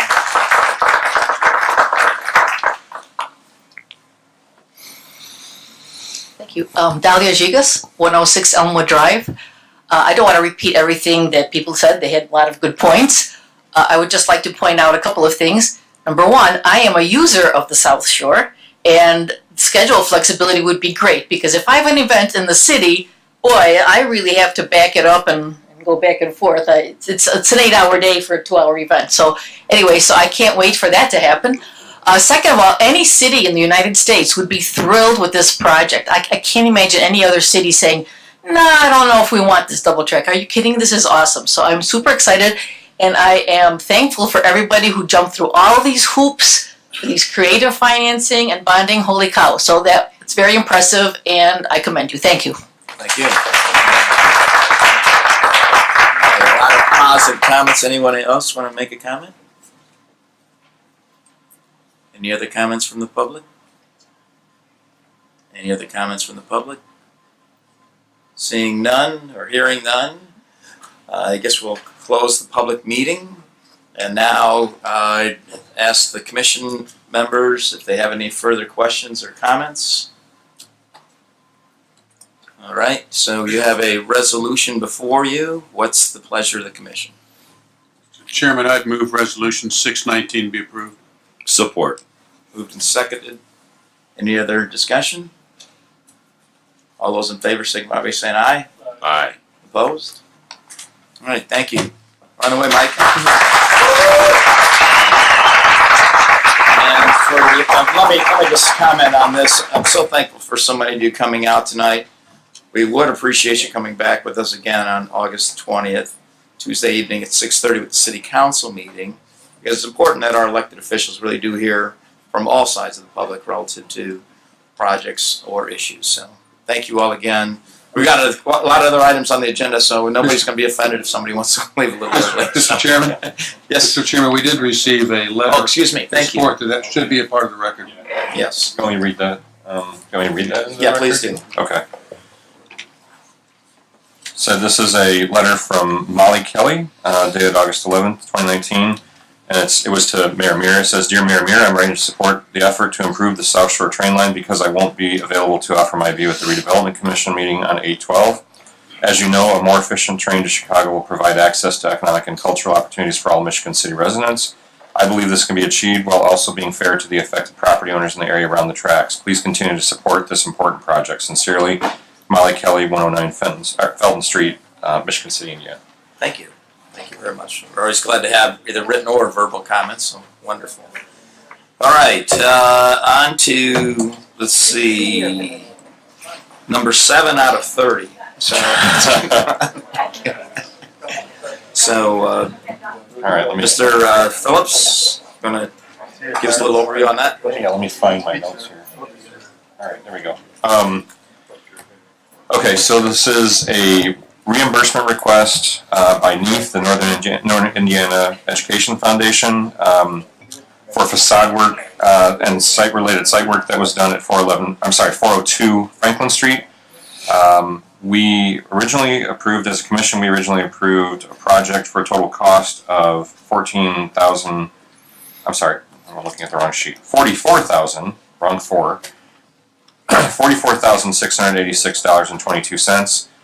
Of that, based on our reimbursement percentage, the Redevelopment Commission committed to a maximum reimbursement for that project of $26,811.73. And since that time, the work has been completed. The work consisted of some new decorative fencing with brick piers and wrought iron fencing and an associated monument-style sign to identify and advertise the multiple businesses that are in a couple of the buildings in the complex that they own. Many of which are new additions to the downtown, including the Star Center, for example, and the News Dispatch, and some other businesses that are located in that complex. So we've reviewed the work, and it was done in compliance with what was proposed, and have reviewed the paperwork necessary for the reimbursement, and it all looks in order. And so the request before us tonight is to reimburse the total $26,811.73, and I would recommend approval of that request. I would move for the approval of that request. Moved and seconded. Any further discussion? All those in favor signify by saying aye. Aye. Opposed? In the same vein, we did receive another request, and I'll just go ahead and I'm just going to go ahead and do this during this time on the agenda because it's the same type of request, and this is a project that was submitted by Dan Radke for property located at 115 East 9th Street. The total project that cost which was approved originally was $14,490, with a total reimbursement by the Redevelopment Commission of $8,694. Since that time, the work was completed and we received the reimbursement request for the project. We've reviewed the work and it's in compliance with what was submitted and the project that was approved. So there's a little bit of slant to this one, and the Redevelopment Commission has a decision to make. The project actually ended up costing more than was anticipated. So the total cost of the project was $19,751.89. You'll see at the bottom line of the sheet. And they are requesting that the Redevelopment Commission consider the approval of 60% reimbursement for that project based on that number as opposed to the original approved number. I will say that the work that was done, it was very high quality. It did make a major improvement to the building that was worked on at that location. I've spoken with our assistant planner Skylar about this as well, and sometimes projects have unforeseen costs, but are still a significant benefit to the area where they take place. And so the staff would recommend that the Redevelopment Commission actually consider the request for the additional amount that's being requested above that original $8,694 to the $11,851.13. It's well within the cap that we allow for projects, so they're not asking to go above the cap that we allow for projects. And we would recommend approval of the additional amount, but it's ultimately up to the Redevelopment Commission to decide if they're interested in doing that. If not, I would request approval of the reimbursement for the original amount as approved. So this is, let me just clarify here a little bit. This isn't more or less a request after the fact. We had given the original approval on this project earlier. Been working closely with the planning department and Skylar, and the owner has made a significant increase in their investment in the property, and I don't feel that there's anything. It was a total reconstruction of a storefront as well. It was a significant project. The owner's putting up more. They would like an increase in the support from the city, and I think definitely is in line with programs, parameters, and the value created. I would move for the reimbursement and the additional request. Seconded. All right, any other questions? All in favor, signify by saying aye. Aye. Opposed? Thank you. All right, moving on here to item number 8. You see Abby Mays was in the audience. Still is, excuse me.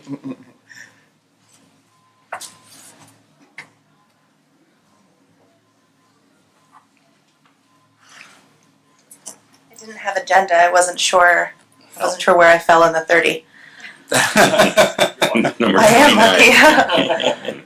lucky. Thank you for having me. My request is for the Michigan City Main Street Association to utilize the lot on the northwest corner of 7th and Franklin Street for the First Friday Art Walk Summer Series on September 6th.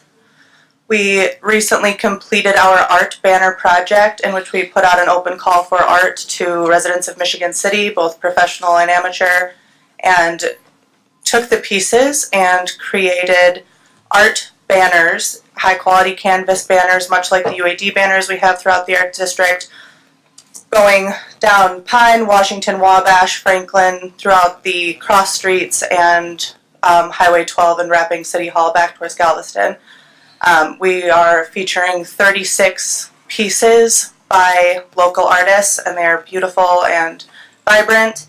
And we would like to take the opportunity to close out our summer series by having a reception to celebrate the people who not only submitted their artwork, but are collectively making our arts district a little bit more beautiful and reflective of the community. So our request is to utilize the lot from 4 to 9. That gives me about an hour for setup, an hour for teardown.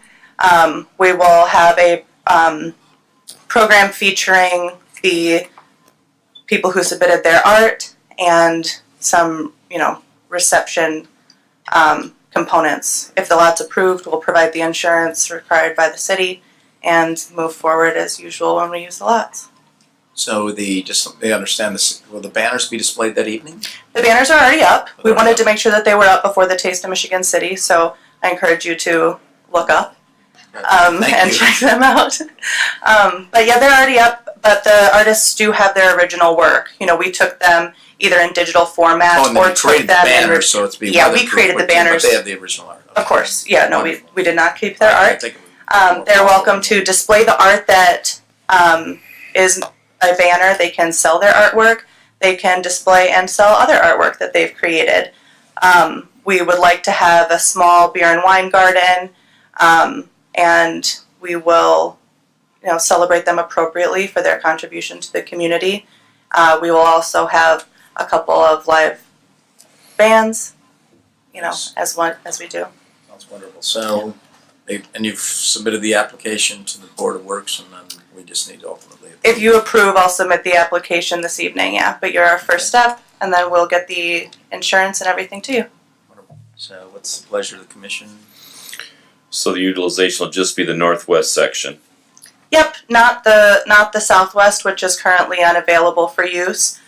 Just the small patch going from Franklin to the alley, which bumps up against wall construction. The same lot we used for the Taste. Yeah, what's the pleasure of the commission?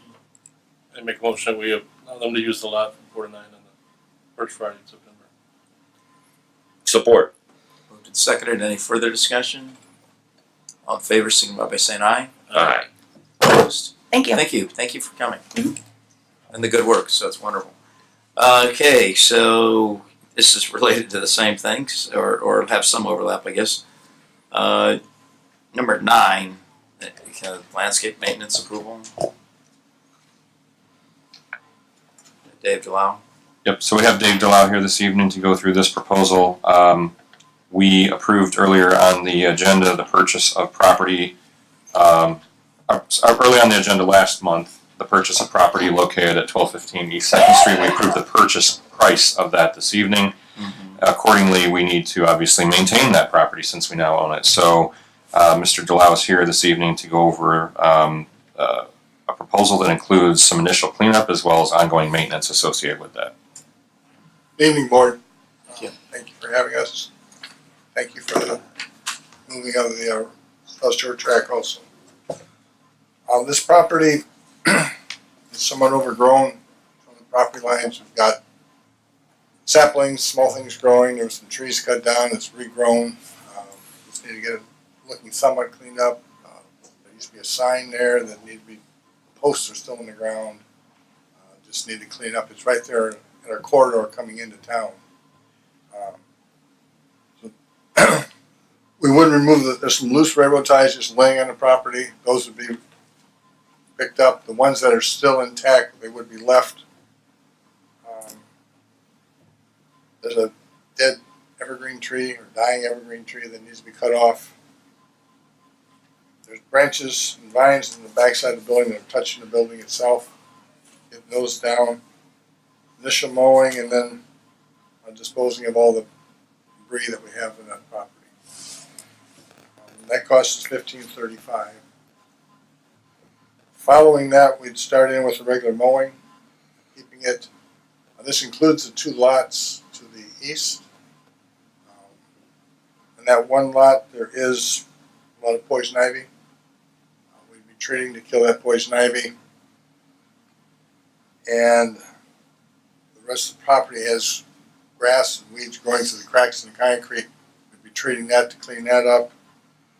And in the saplings that we're cutting off, we treat the stumps so they don't regrow this time. So they've covered all the expense there. With the property, I understand is for sale. If it sells, our service stops. I put that in there. Okay, so we wouldn't have, you would reimburse us for whatever we paid you. If it was to stop. We would just, well, if we were, Pay up till the end. if we were to sell the property, we'd notify him, you know, that Okay. that happened. This is and- because normally we give you a lump number for the year. Yeah. If this property sells before the end of the year, we're just going to go on the amount of weekly maintenance that we performed. The rest would just we just stop the invoicing. Correct. And you're recommending this, Craig, I take it? Yes, I've walked the site with Mr. Delau and looked at all the details of this. And this is in line basically with the same type of maintenance that he's done for us on other properties, including the initial cleanup that he's done on our other properties.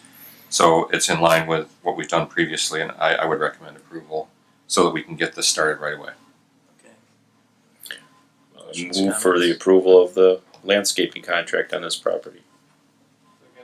Seconded, any further discussion? I have a question.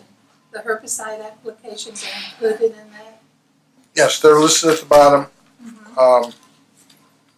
The first application would be $355, Right. and then the second, there are some herbicides don't completely kill. You got to come back to the second application. But we wouldn't be retreating the stumps. And some of the things we wouldn't have to retreat. So the second application is less than the first.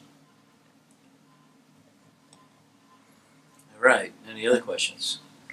Okay, hearing none, those in favor signify by saying aye. Aye. Opposed? All right, thank you. One other quick request. The mayor has requested, I haven't had a chance to talk to you directly about this, but we just wanted to, the commission wanted to request another cleanup of the construction site at the former hospital property.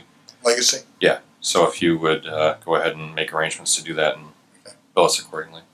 Okay. Thank you. Thanks, David.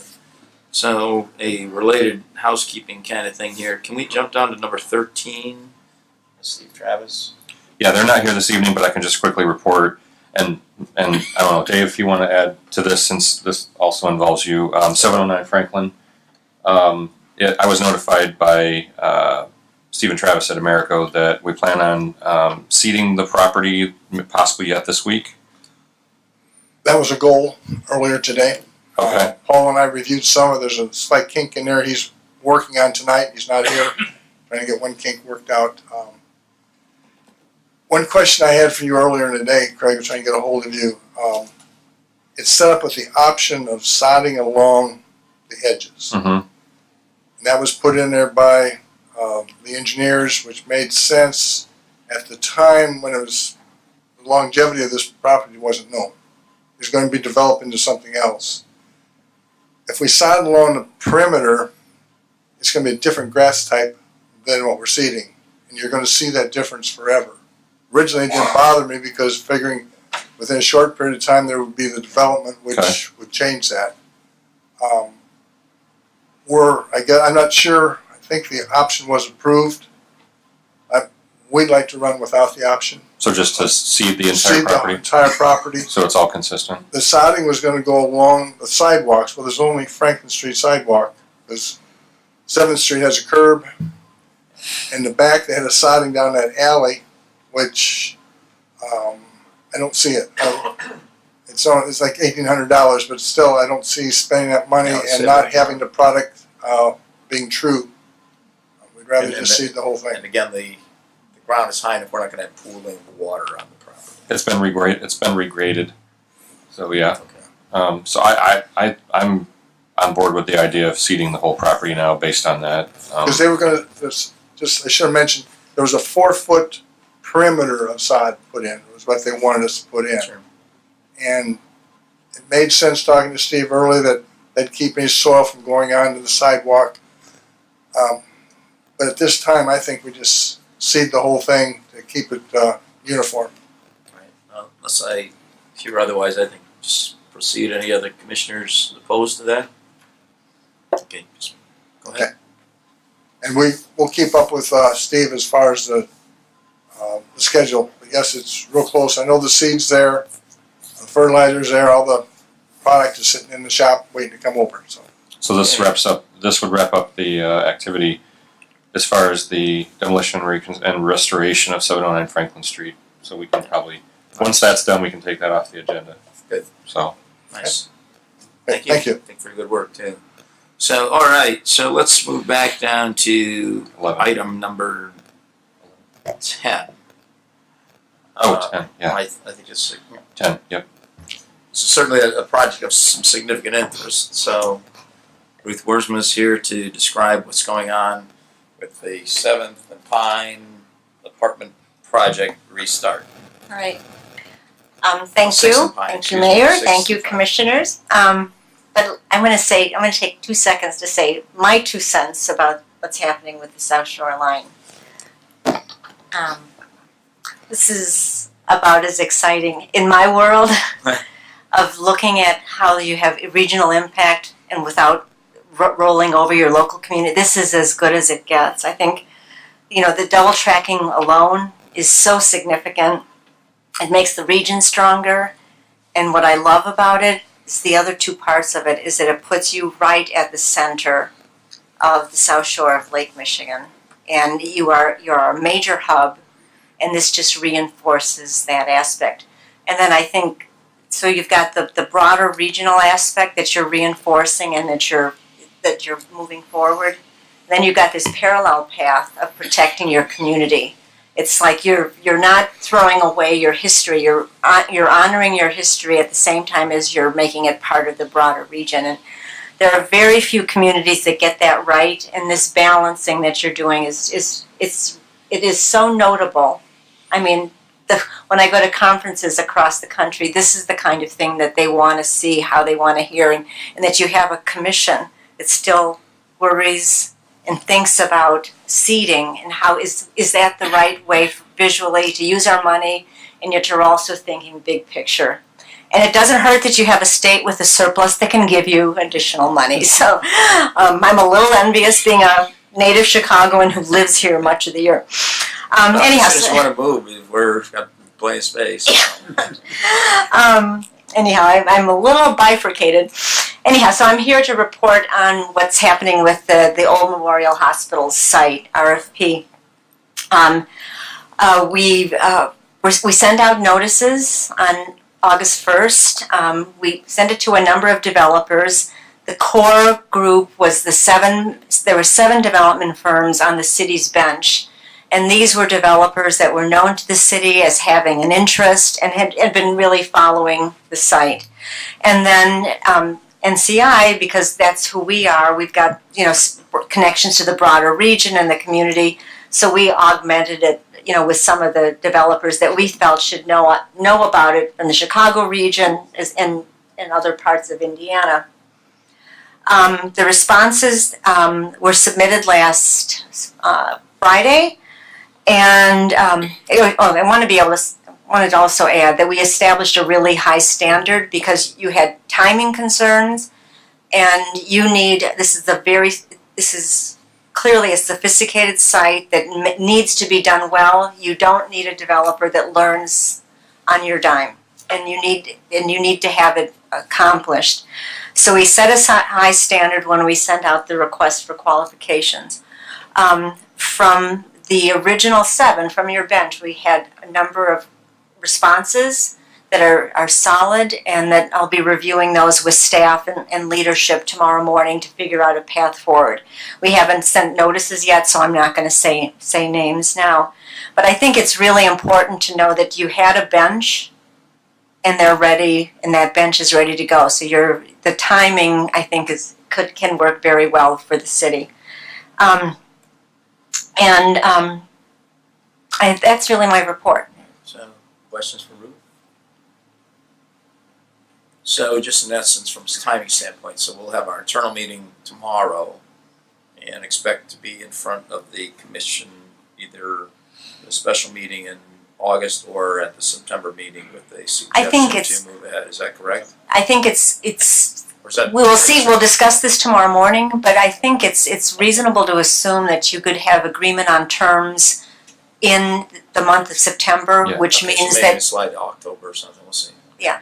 It's important we get the term sheet right, for sure. it's important to because Alan, we know lawyers can. I'm a lawyer, so I'm talking to myself too.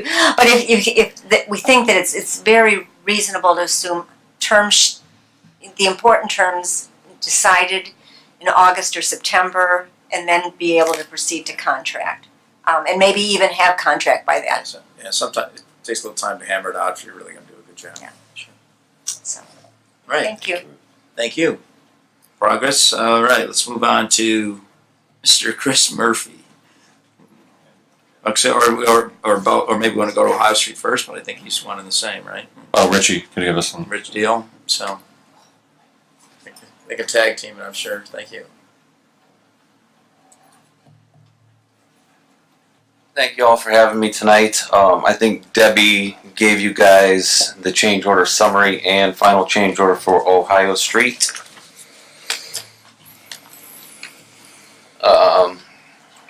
Basically what I'm here for, show you where we were on our change order summary.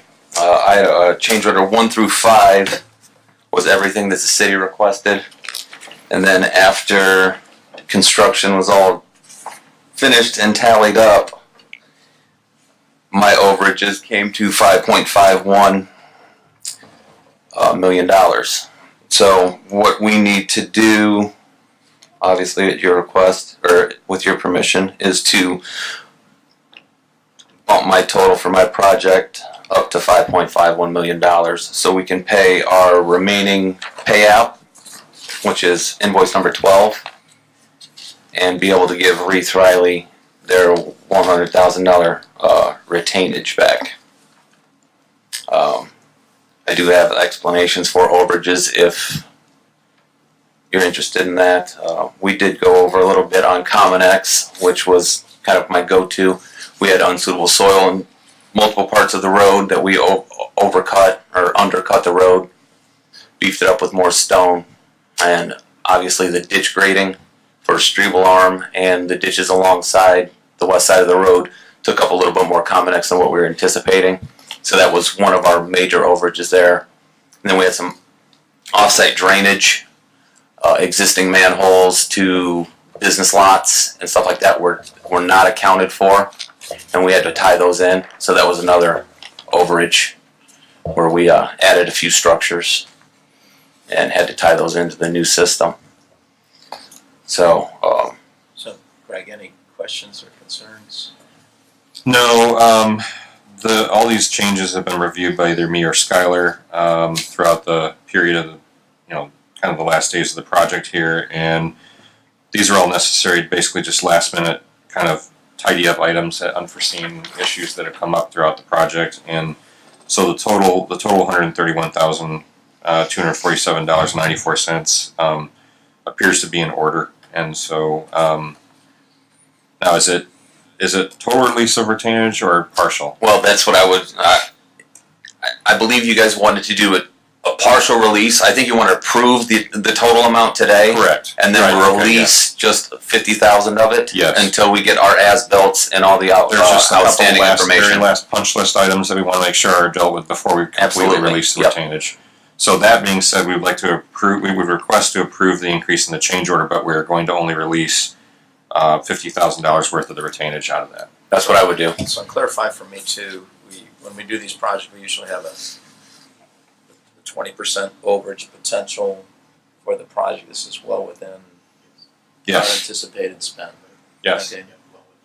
Thank you. And then also, we had, I don't know if it's specifically with the work that you're doing or related, but we had some water spring issues on the south side. Is that Over by the apartment complex? Is that corrected with this? Yes, yes. Well, that was a separate change order, I believe, on here. Yes, it would be change order number 4. Yeah, that was approved previously. But it's, I don't think we've Just had wanna any make sure issues we're since then. addressing we had a concerned citizen here Sure. show up, and we want to make sure that we correct that. I believe. I guess for the future, because evidently, from his point of view, it's been a long-term issue. So Yep. it's wonderful to see that fixed. So. Yep, I believe everything is relatively good to go out there now. All right. Other questions or comments?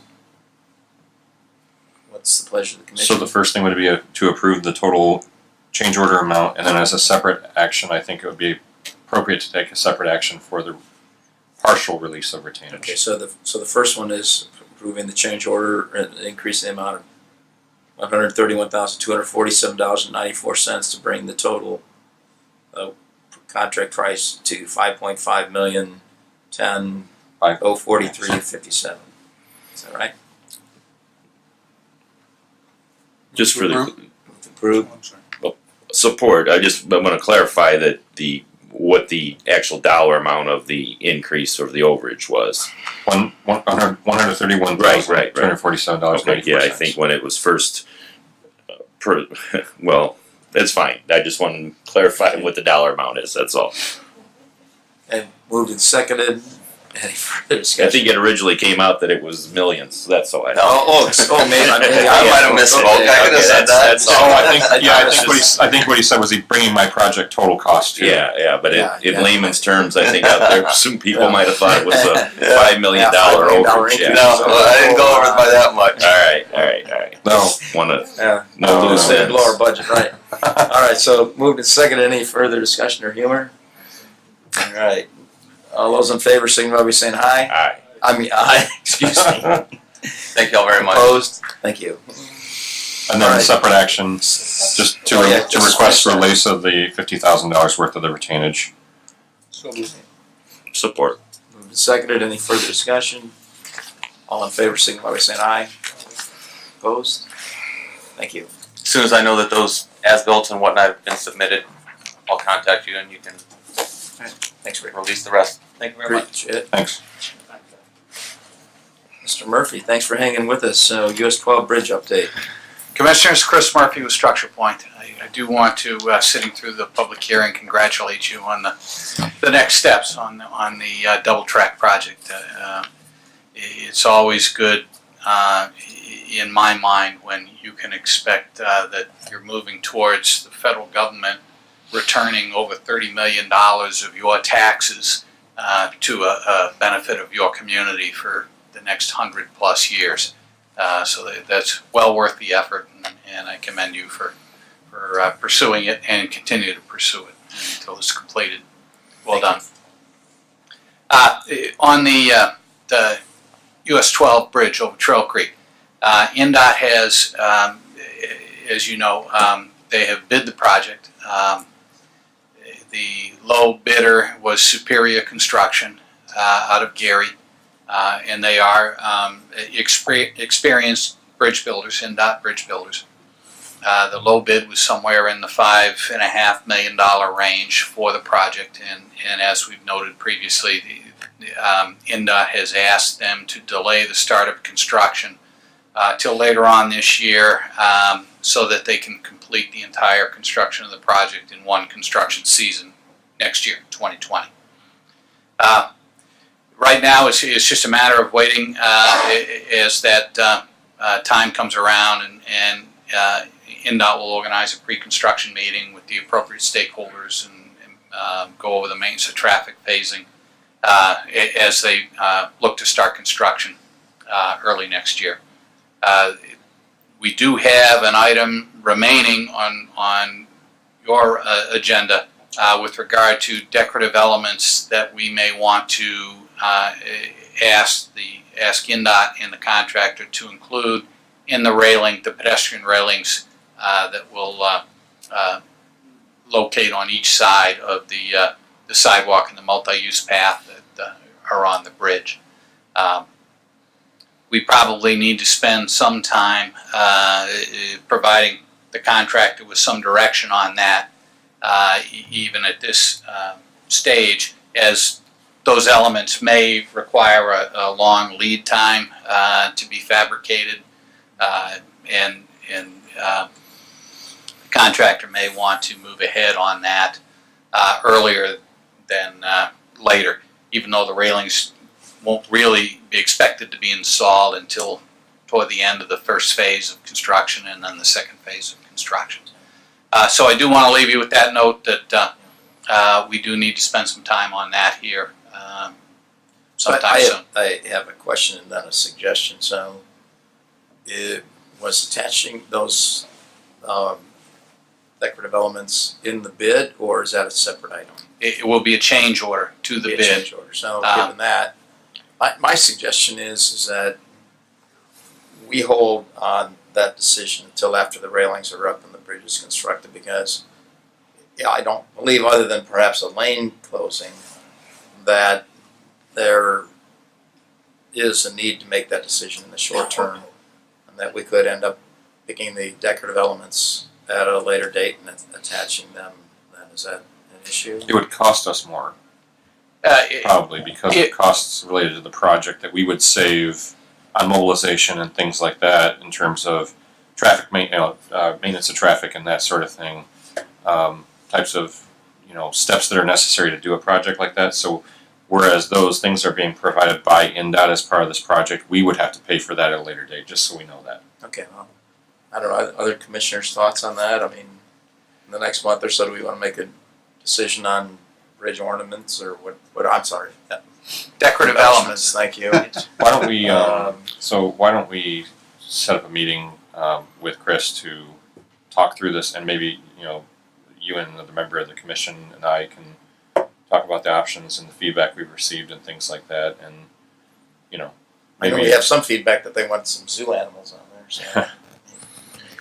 And I agree to some extent with your point, Mr. President, that we could wait until the railings are up, particularly if we wanted to approach the decorative elements as a bolt-on, add-on to the railing system that will actually be installed per the plans. Yeah, I'm curious just to see the thing and how open it is and how far you can see or not. And the idea of putting more things in the way of view might be appreciated or not. It depends on what you hang there, right?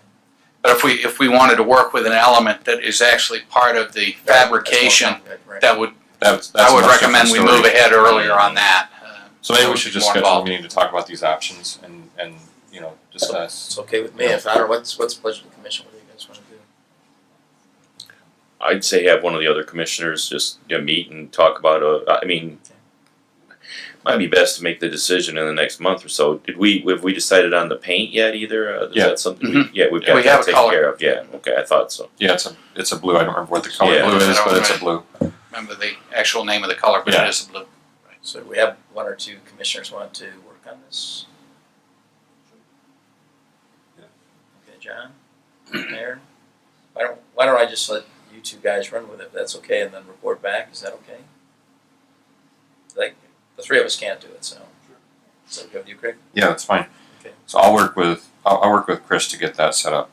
We'll find a time where we can talk about those options.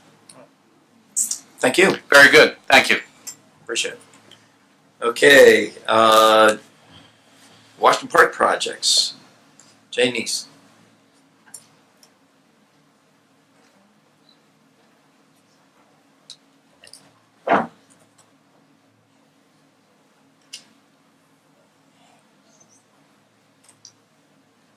Good evening, Jay Neese, SCH Engineering.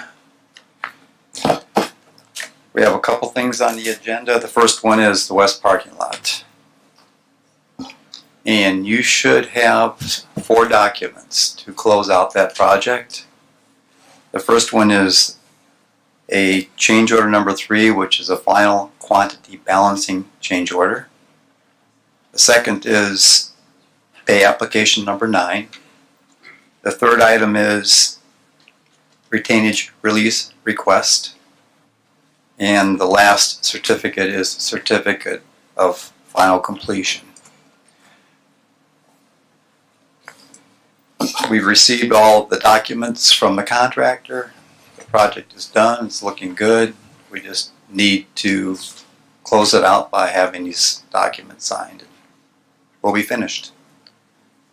So, do we have to take action before signing, or are we okay with all these? What's that? Okay. All right, so which one do we want to start with?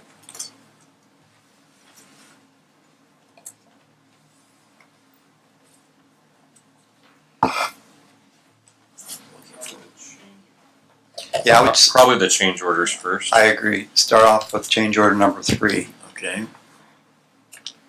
The quantity balancing change order, that should be approved Yeah. prior to. Let's do change order number 3 first, then we'll do the applications for payment and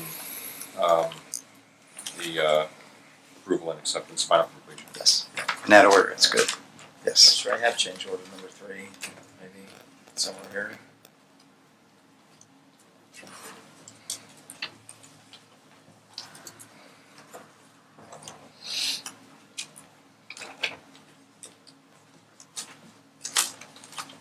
I think I have it.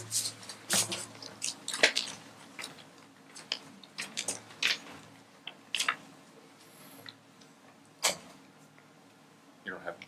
I think so. This is the signature copy. Okay. Reference. Why don't you just verbally review it? Oh, okay. This is okay. So the third change order basically is the same action that you just took with Ohio Street project. It's basically the final quantity balancing change order that takes place to basically finalize everything related to the project. And I've reviewed that, and I would recommend approval of that. So that's a net increase to the contract total of $20,615.75. Which brings the total to Brings the total project cost to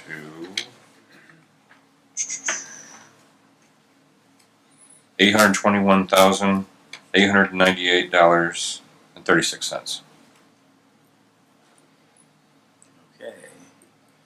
And are other commissioners, you want to see the document, or is the verbal? I can pass it review around if okay? you want to see it, but there's a list of what that includes attached. I'm fine if you review it. It just depends what the other commissioners want. All right. So, would somebody like to make a motion relative to a $20,615 change order to bring the total project cost to $821,898.36? I would move for the recommendation of the change order. Moved and seconded. Any further discussion? All those in favor, signify by saying aye. Aye. Opposed? All right, thank you. And what's the next item? Do we have to take action on the pay applications? They're part of the claims that were approved earlier. So, okay, so just the last thing then would be the certificate of final completion, approval and acceptance, and closeout of the project. Yes. Okay, so we need a motion to close the project out. And so there won't be any further bills, no further work, everything's all done. The punch list is through. A couple of dead trees will be replaced. In October, when it gets cold, and we verified that with Gary Up. We've received all the post-construction documents from Gary Up, and they will be delivered to the city this week. So we're all done. Looks beautiful. It's really a nice job. So what's the pleasure of the commission? We want to close this out.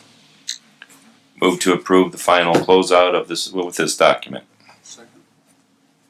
Moved, and did somebody second that? I did. Second it. Thank you, Mayor. All right, any further discussion? All those in favor, signify by saying aye. Aye. Opposed? Thank you. You're welcome. Now we have one more thing, Sure, Jay. and it has to do with the main park campus design, the completion thereof.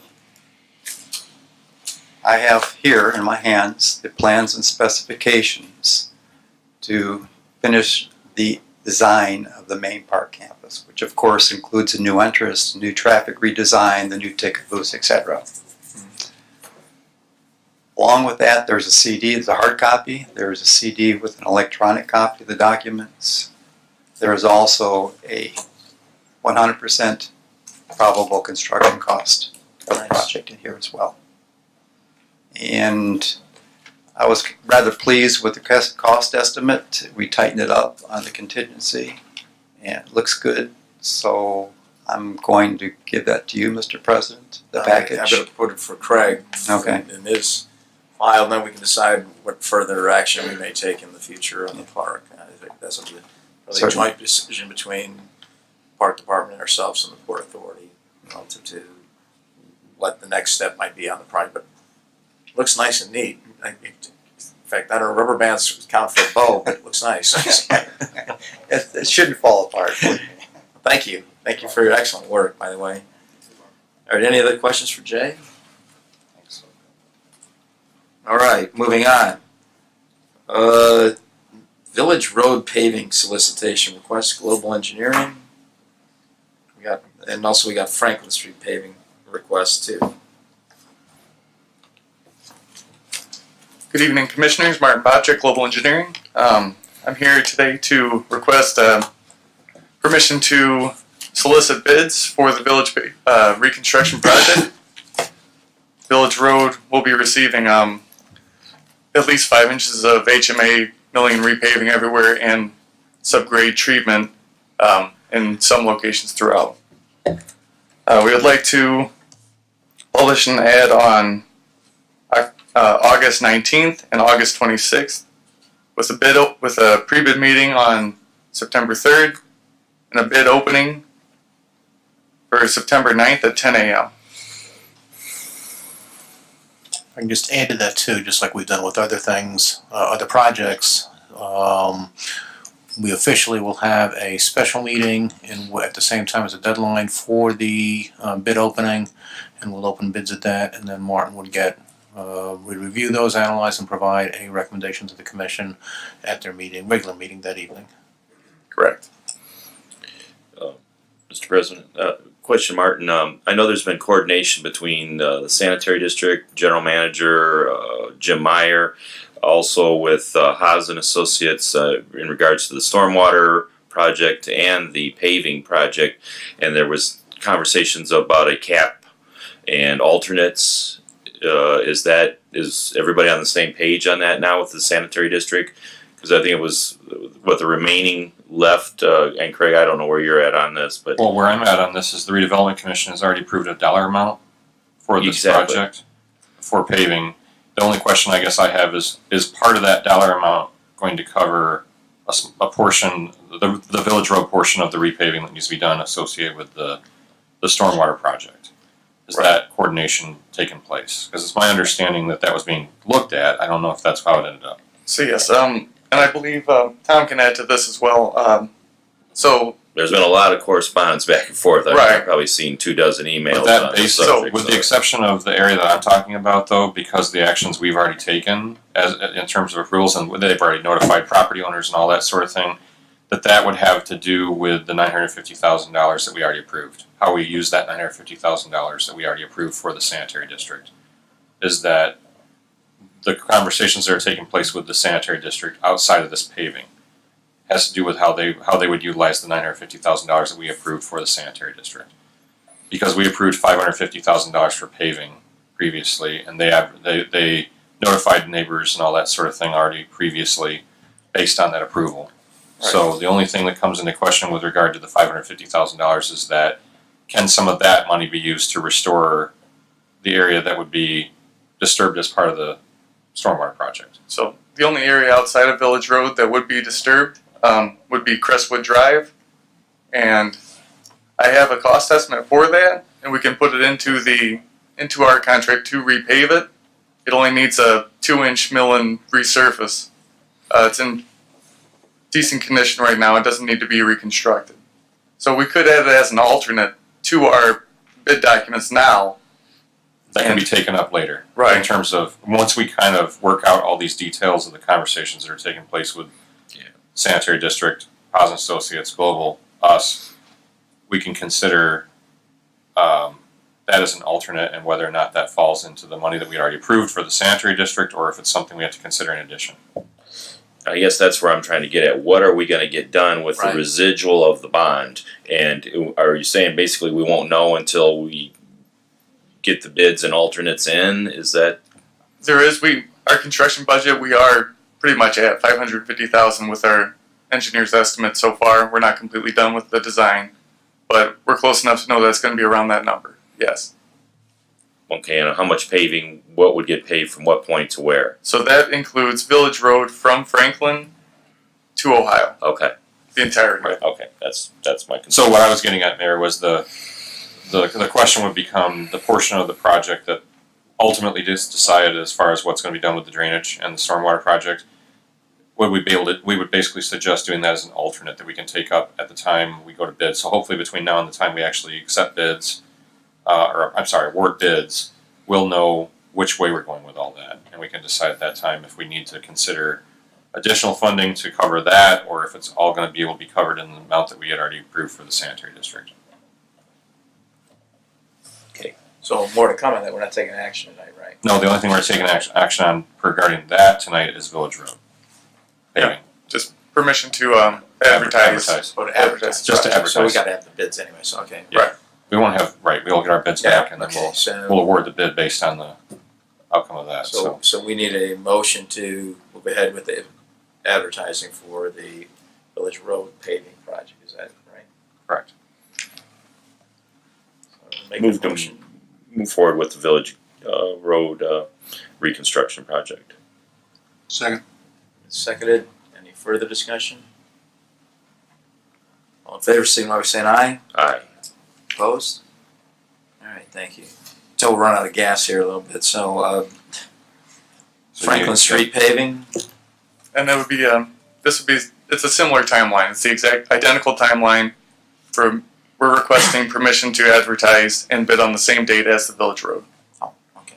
And this is Franklin Street from Valentine Court to US 20, correct? Yes. And it was just over $1 million was the estimate. Yeah. $1,067,000. $1,049,000 Or and change. $49,000, okay. So this is simply to ask for permission to advertise the bids for that project that we previously approved the dollar amount for. Move on that recommendation. Moved and seconded. Any further discussion? All those in favor signify by saying aye. Aye. And then Opposed? have him stay up here for 18 since it involves him too. Yeah, sure. Okay, so yeah, let's get number 18, 11th Street Station Project update. This is the vent letters, right? And the Yes. lights. So we received a quote originally from Marquis Electric to provide angle iron to reinforce the letters and stand up to the pedestrians that have been resting their feet and abusing the letters. So the original quote was for $46.92. There was an additional $990 for providing an angle iron that can diffuse the lighting through the back, so that way it's not completely creating a shadow box on top. That's a custom fabricated piece that Marquis is requesting the additional $990 for, and that's a hot dip galvanized piece of angle iron after they fabricate the holes. So and because of the size of this project being a very small project, Mr. Bobchek consulted with me and President Babcock, and we previously approved the expenditure, along with the mayor, we approved this expenditure of the $990 previously because of the timing of the project and the rest of the work that was being done. It was just most efficient to approve it at that time. So we're basically asking for ratification of that approval to allow for the $990 improvement into the work that was already done to improve the light access for the lettering, that so that we basically end up with the intent that we intended, that we wanted for the lighting of the backlighting Nice of the looking letters. light that's well lit properly. And, So we're reinforcing and we're keeping the look of the lighting being backlit by adding this reinforcement with the holes in the angle iron to allow for that light to penetrate through. So, Commission going to approve that. So what is I would move for the ratification of the previous decision. For $990. So is there a second for that? Moved and seconded. Any further discussion? All those in favor, signify by saying aye. Aye. Opposed? Thank you for your leniency. Thank you. Thank you, Martin. Well done. All right, so let's go on to 17. number 17. Pine Street paving solicitation, Pine and Ninth. Good evening, Commission. Tom Wyman, Haas and Associates, Senior Project Manager. I'm here to request a solicitation for bids for the Pine Street and 9th Street resurfacing project. The project will resurface Pine Street from 11th to US Highway 12, as well as provide ADA ramps at a few intersections that are non-compliant. As an alternate bid, if chosen by the Commission, we will resurface 9th Street from Washington Street to Wabash Street, as well as provide new curb and sidewalks. We are requesting to solicit the bids for the project, which we'll advertise on the 19th and again on the 26th. We will conduct a mandatory pre-bid meeting on the 29th and have a bid opening on September 3rd at 10 a.m. And then we'll review the bids and come back for the RDC meeting that evening and give our recommendation to the board, to the Commission. So this is paving on both Pine and Wabash, is that it? This is paving on Pine and 9th Street. Oh, 9th. But yeah, but I thought, did you just say something Between about Wabash and Washington. Between Wabash and Washington. Oh, thank you. It's one block. Thank you. They're pretty much redoing everything in that block, though. Of Correct. Sidewalks, curbs, reconstruction, yeah. Drives, etc. Yeah. Okay, what's the pleasure of the Commission? Go ahead. So bids would be due on the 3rd. So I heard you say, did I? 9th, sorry. Just wanted to clarify that for you. I'd move to proceed. Okay. Support. I think I was having it at 1 or 10. I don't recall. Okay. All right, it's been motioned and seconded. Any further discussion? All in favor, signify by saying aye. Aye. Opposed? Thank you. Thank you. Thank you, While Tom. we have Tom up here, Yeah. to the stormwater portion on Village, how is that? Is that progressing? The stormwater sewer that's going to be installed is I believe so. That's Ryan Laughlin's project. okay. I don't know all the I know he's been in details on that. contact with Attorney Meyer Yes, a and lot that's- in the last 2 days. a lot, right? That's why I'm trying to sort it out tonight because of I think that they're several pretty, Martin was involved and yeah, based on the conversations between the two of them, I think they're on the same page as to what the scope needs to be at this point. It's just a matter of them communicating that back to you and us to decide exactly, okay. well, ultimately, I guess it's up to the sanitary district what they're going to do. It's just we've agreed to $950,000 worth of funding at this point, and what we can do. So what we can do with that is the question. Right. Because there's some other stormwater work that could be done out there, but with the residual monies, we are limited on what that can be Right. with the paving. Yes. Gotcha. All right. That's, Another question for Tom? thanks, Tom. Thank you. Thank you very much. All right, I'm going to jump the agenda here because I see that our Bozak friends are here, and between Alan and Craig, I think you've got most of the rest of these items. So we move to item 24, approve the addendum for Bozak Honda EDA. You guys have been patient sitting this with here all evening, and try to accommodate you a little bit here.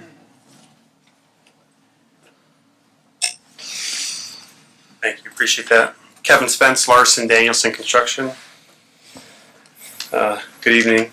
I just wanted to give you an update on the progress at the 700 East for Bozak Honda, located at 700 East Highway 20, Michigan City. We just began construction with demolition of the existing structure. So D&M proceeded with some earthwork on the north and east sides of the property.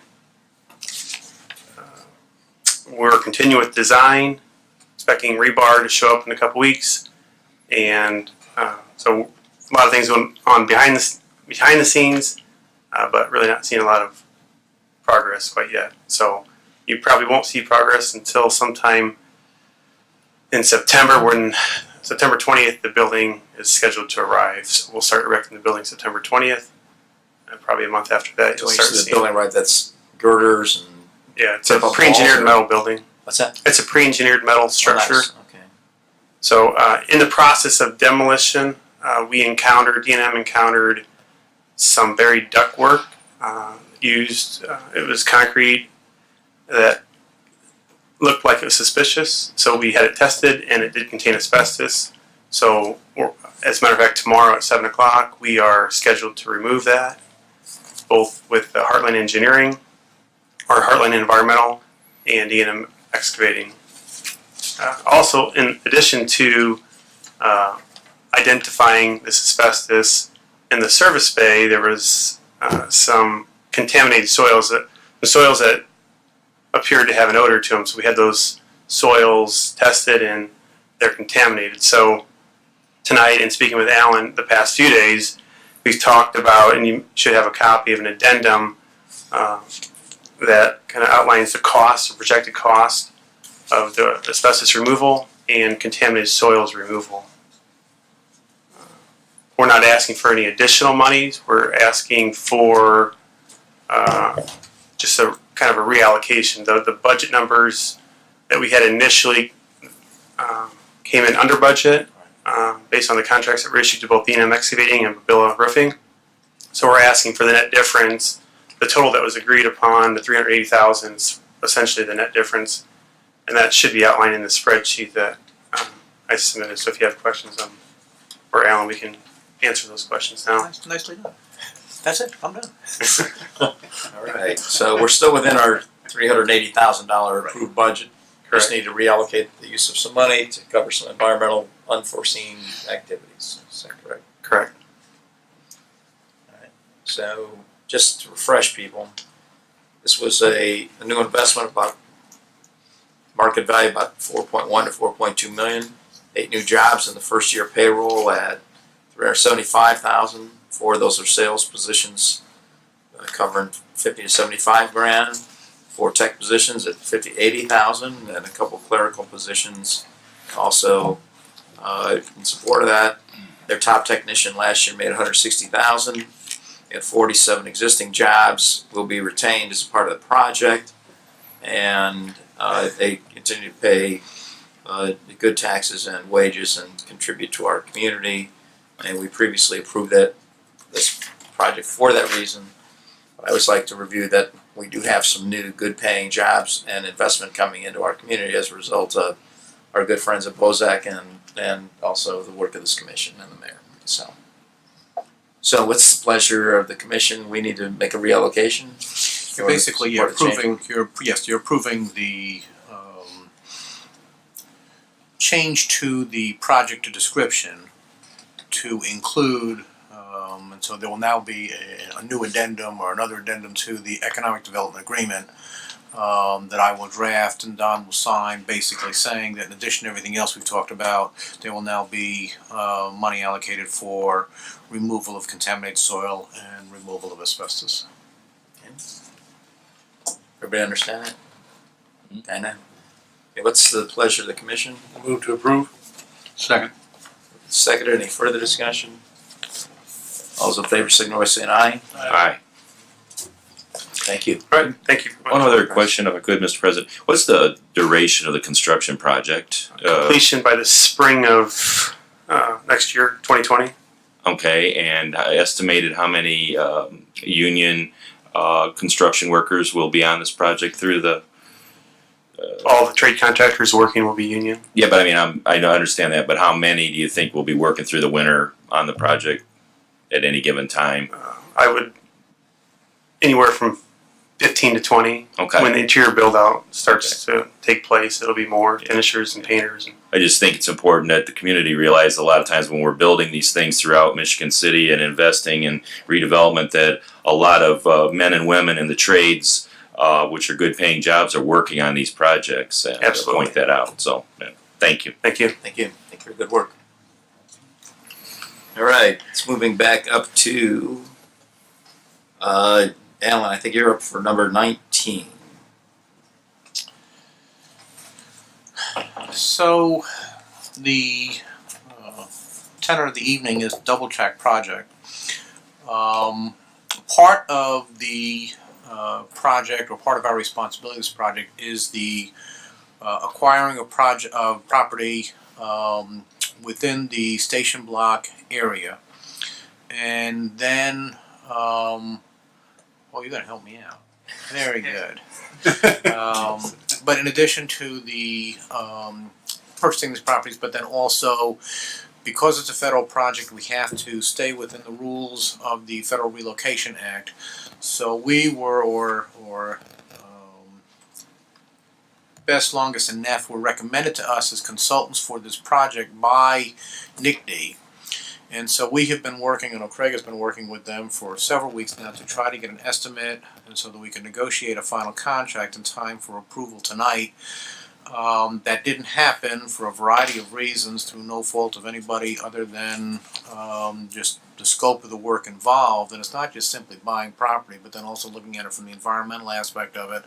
And that seems to be the most difficult, from my understanding or my conversations, that seems the most difficult aspect of the project right now. So, also because of the fact, and we've kind of talked about this a little bit, but time does become of the essence, again, from NICD's perspective and from the federal government's perspective, in getting this ideally done by the end of this year, more realistically done sometime in early 2020.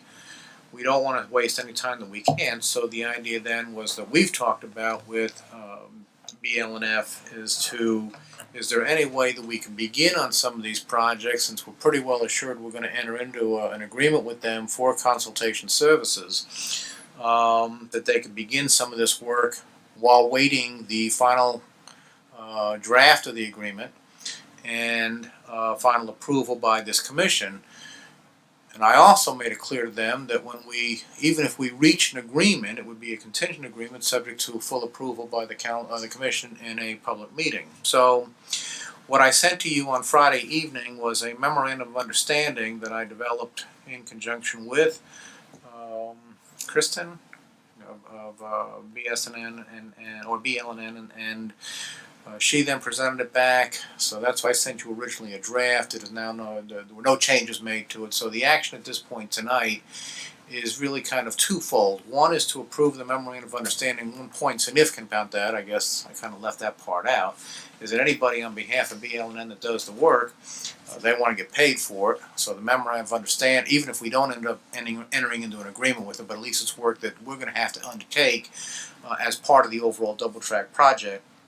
So even if we don't enter into an agreement with them, they will, those sub-consultants will end up getting paid for that, otherwise they won't undertake the job. So the purpose of the memorandum of understanding is for you to approve any kind of payments going to be done by any consultant while we do ongoing negotiations. That's part one.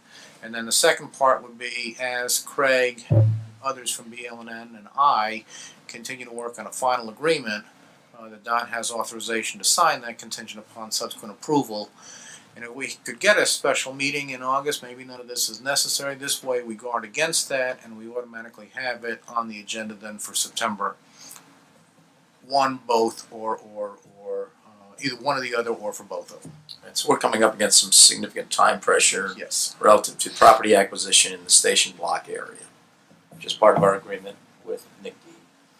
And it's complicated not only because of the rules and regs relative to property acquisitions set by the feds, it's also complicated because we have some item issues to work through also. So anyway, we thought that this was a good step to get us working together more closely and try to get this wrapped up here as soon as possible. So if my fellow commissioners are in agreement, I'd recommend that we move ahead with the MOU and then further negotiations relative to a contract, which would ultimately be approved by this commission at a later date. Is that correct?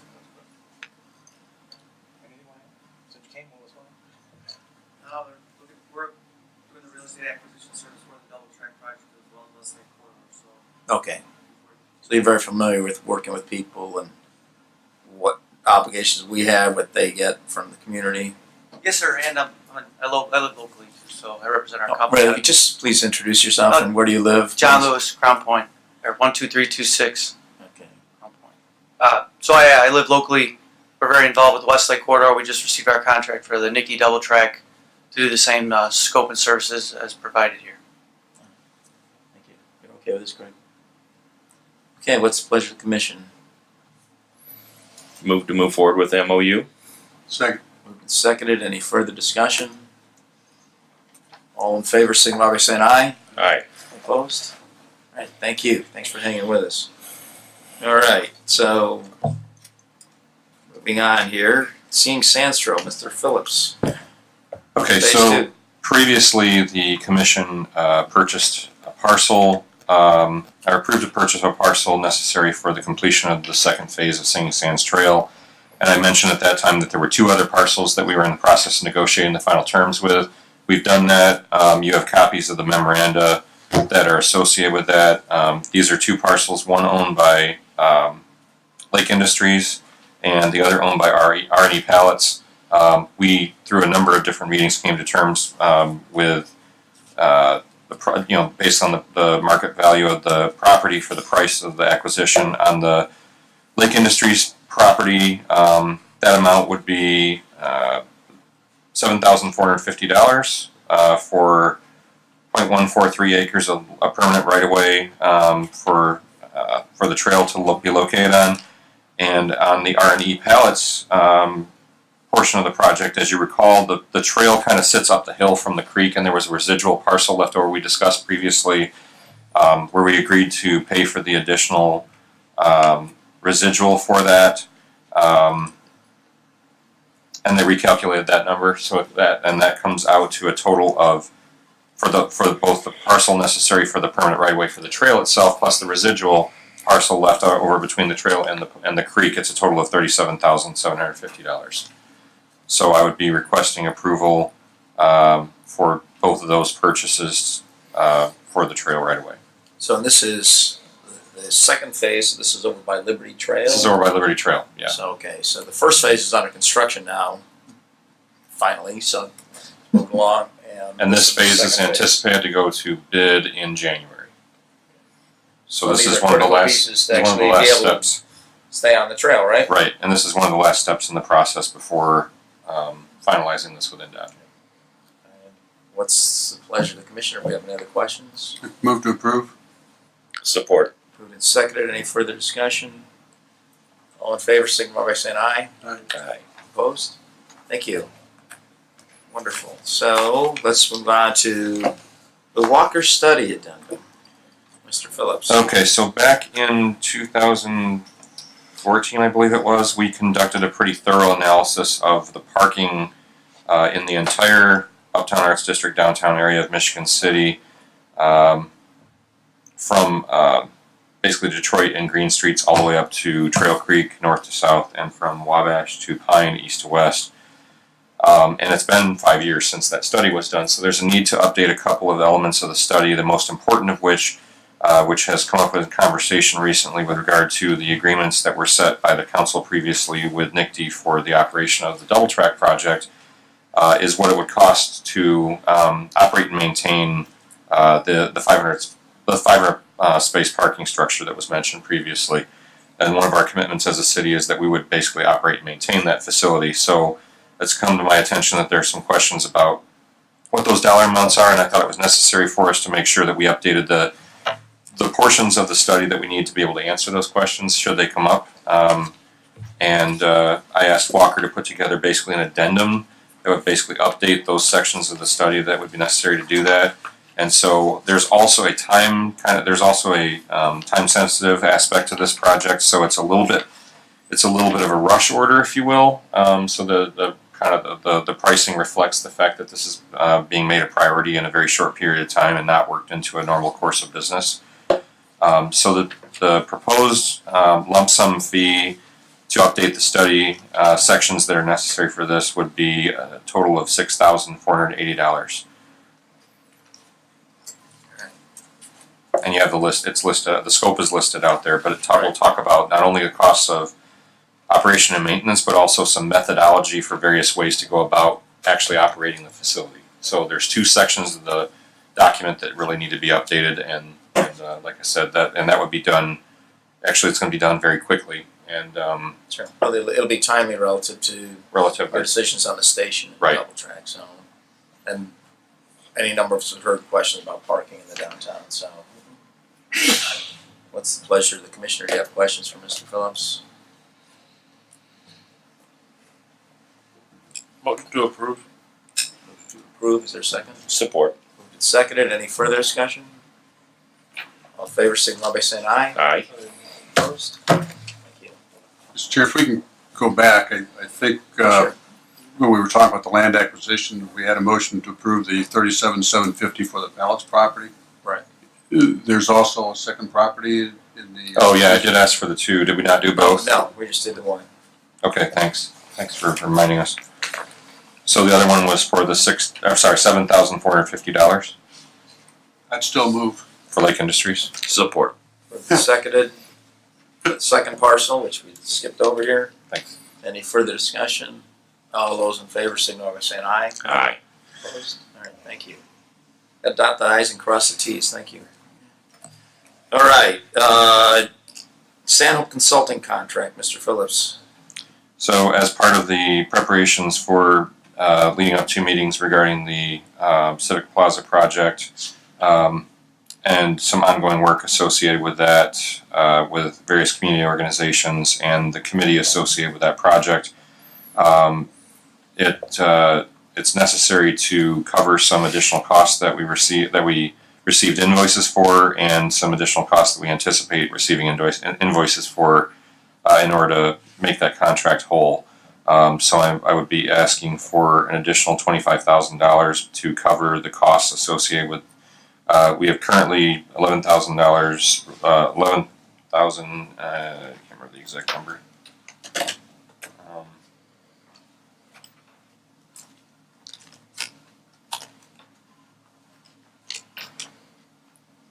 Well, that's a two-component piece to it. $11,375 in current invoices, and then some additional invoices anticipated as a result of that. So would ask for an additional $25,000 for that contract, which would bring the total contract amount currently to $75,000. This is to our outreach relative to, substantially was for the plaza. And also some work associated with Double Track. Exactly, and so, for my 2 cents, it's important for us to continue to reach out as much as possible to the broadest part of the community, but Alan? When we did the second part, he submitted an addendum to his original agreement.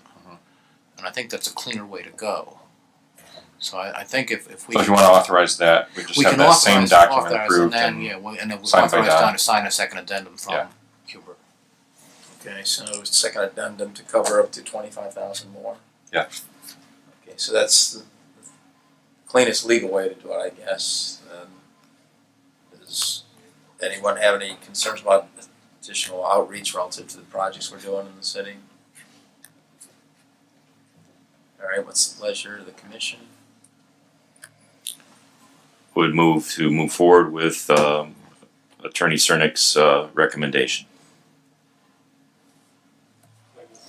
Seconded. Any further discussion? All those in favor signify by saying aye. Aye. Opposed? All right, thank you. All right, winding down here. This next item's kind of interesting here. Item number 23, Mr. Phillips, you want to take this? Sure. Now, we haven't discussed this with the transit director, but the anticipation would be if you're willing to move forward with this conversation, we will do that.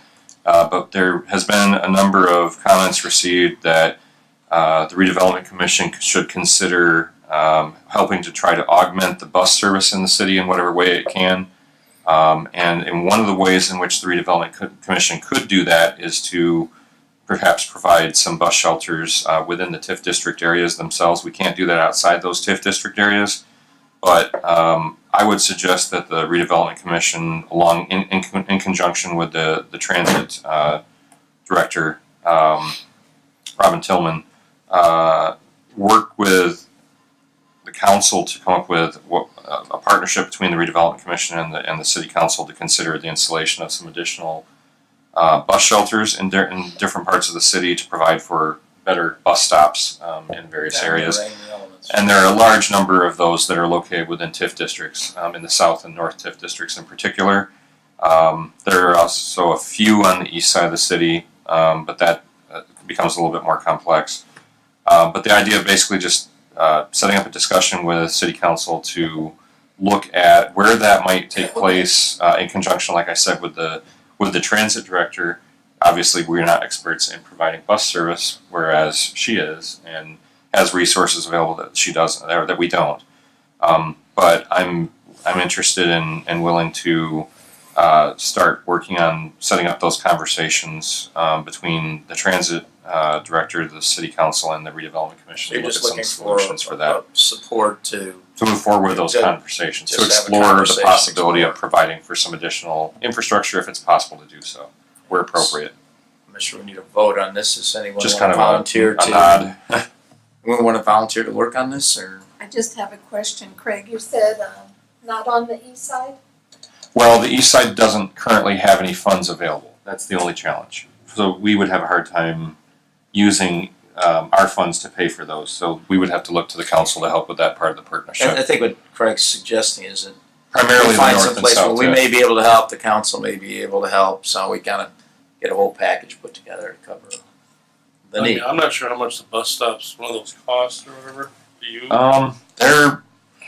It depends on what you're putting in. So if it's something as simple as a shelter, you know, the shelter itself isn't all that expensive, but you also have to pay for the concrete, you know, the pad that it sits on, and sometimes that affects the curb, you know, the street curb and things like that. So it's kind of a case by case basis, depending on where it's located. So if it's at a big box store, for example, it could be something as simple as placing a shelter, you know, in front of the store with the permission of the store, for example. But if it's something like on one of the regular, just on a route alongside a street, we would have to put in a pad. We would have to have that be, you know, as ADA accessible as we can. You know, if there are other improvements need to be made to connect to sidewalks and things like that. The reason I was asking is like some of the service clubs, like I belong to the Exchange Club. We built the shelter at the park. We've done things. Maybe you want to go around. Another avenue would go around and like maybe ask some of those guys. Sure. And maybe they could donate, you know, Sure. with their name on there because it's recognition for them. Sure. I mean, we could also even look at others in the community to help with that. But I think the first step is to decide where and what it would be, and then we could work with partners to help define how we go about actually building them. You want to move the conversation ahead. Yeah. So let me suggest another issue that at least been brought to me anyway, is that there is a maintenance component to this also with graffiti and vandalism and those type of things, so that should be considered in whatever the discussions are. Yeah, absolutely. I mean, we need to be clear that the Redevelopment Commission cannot be involved in the maintenance and upkeep, nor can we be involved in paying for the cost of extending any lines or extending the hours of operation for the bus system. Those are not expenses that are appropriate, you know, based on state statute for us to, because those are operations and that sort of thing. So we can look at potentially making infrastructure improvements, and that's what I'm talking about. So is there a volunteer from the commission, or do we just let this go for right now and let Craig work on it? I guess I'll help him or something, excuse me.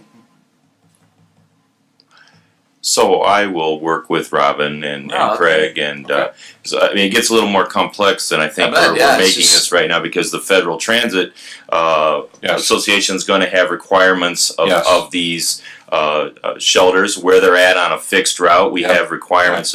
It's much more complex than just saying, we'll put a shelter there and have somebody build it or something. They have specs and size and requirements, and may tell us we can't even put one at a certain place. And then I guess to the Eastport area, there's somewhere if we had to utilize some Boyd gaming monies to offset, where we could put some there and use TIF dollars. Although I think Randy Rapala, actually you were out of the room, Craig, if it serviced the TIF area or is on the edge of the TIF area, that we could possibly use TIF dollars to do this also. So some extension of that is possible. Definitely should start the discussion, see what we can. It's a very complex conversation. It is.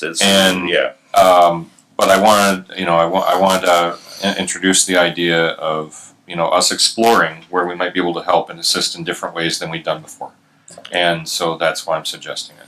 But we would also want to involve NRPC, getting my acronym screwed up, NRPC, because they are the agents of the federal government when it comes to the distribution of those federal And it could be dollars. another money source. And they could, and there are sometimes from time to time there are grants available for shelters, that sort of thing. Right. But yeah, anyway, that was my whole point. Okay, So let's so, start the discussion. I'm hearing a lot of support. Mayor wants to work with you, and I guess any of the rest of us can help with that too. So thanks for bringing that forward, Craig. All right, I think we've exhausted the meat of the evening. So how about report by legal counsel? Legal counsel is done. Comments by our director. I don't have anything else to add at this point. I took care of my other item earlier. All right. We had some comments from the public, but this is the open meeting comment portion. I see Mr. Hulse coming forward. Do you want to make some comments?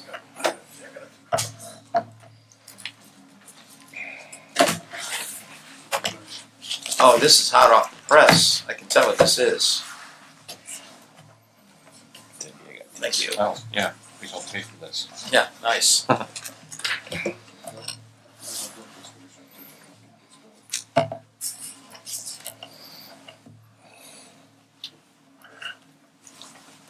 Good evening, Clarence Hulse, EDCMC Director.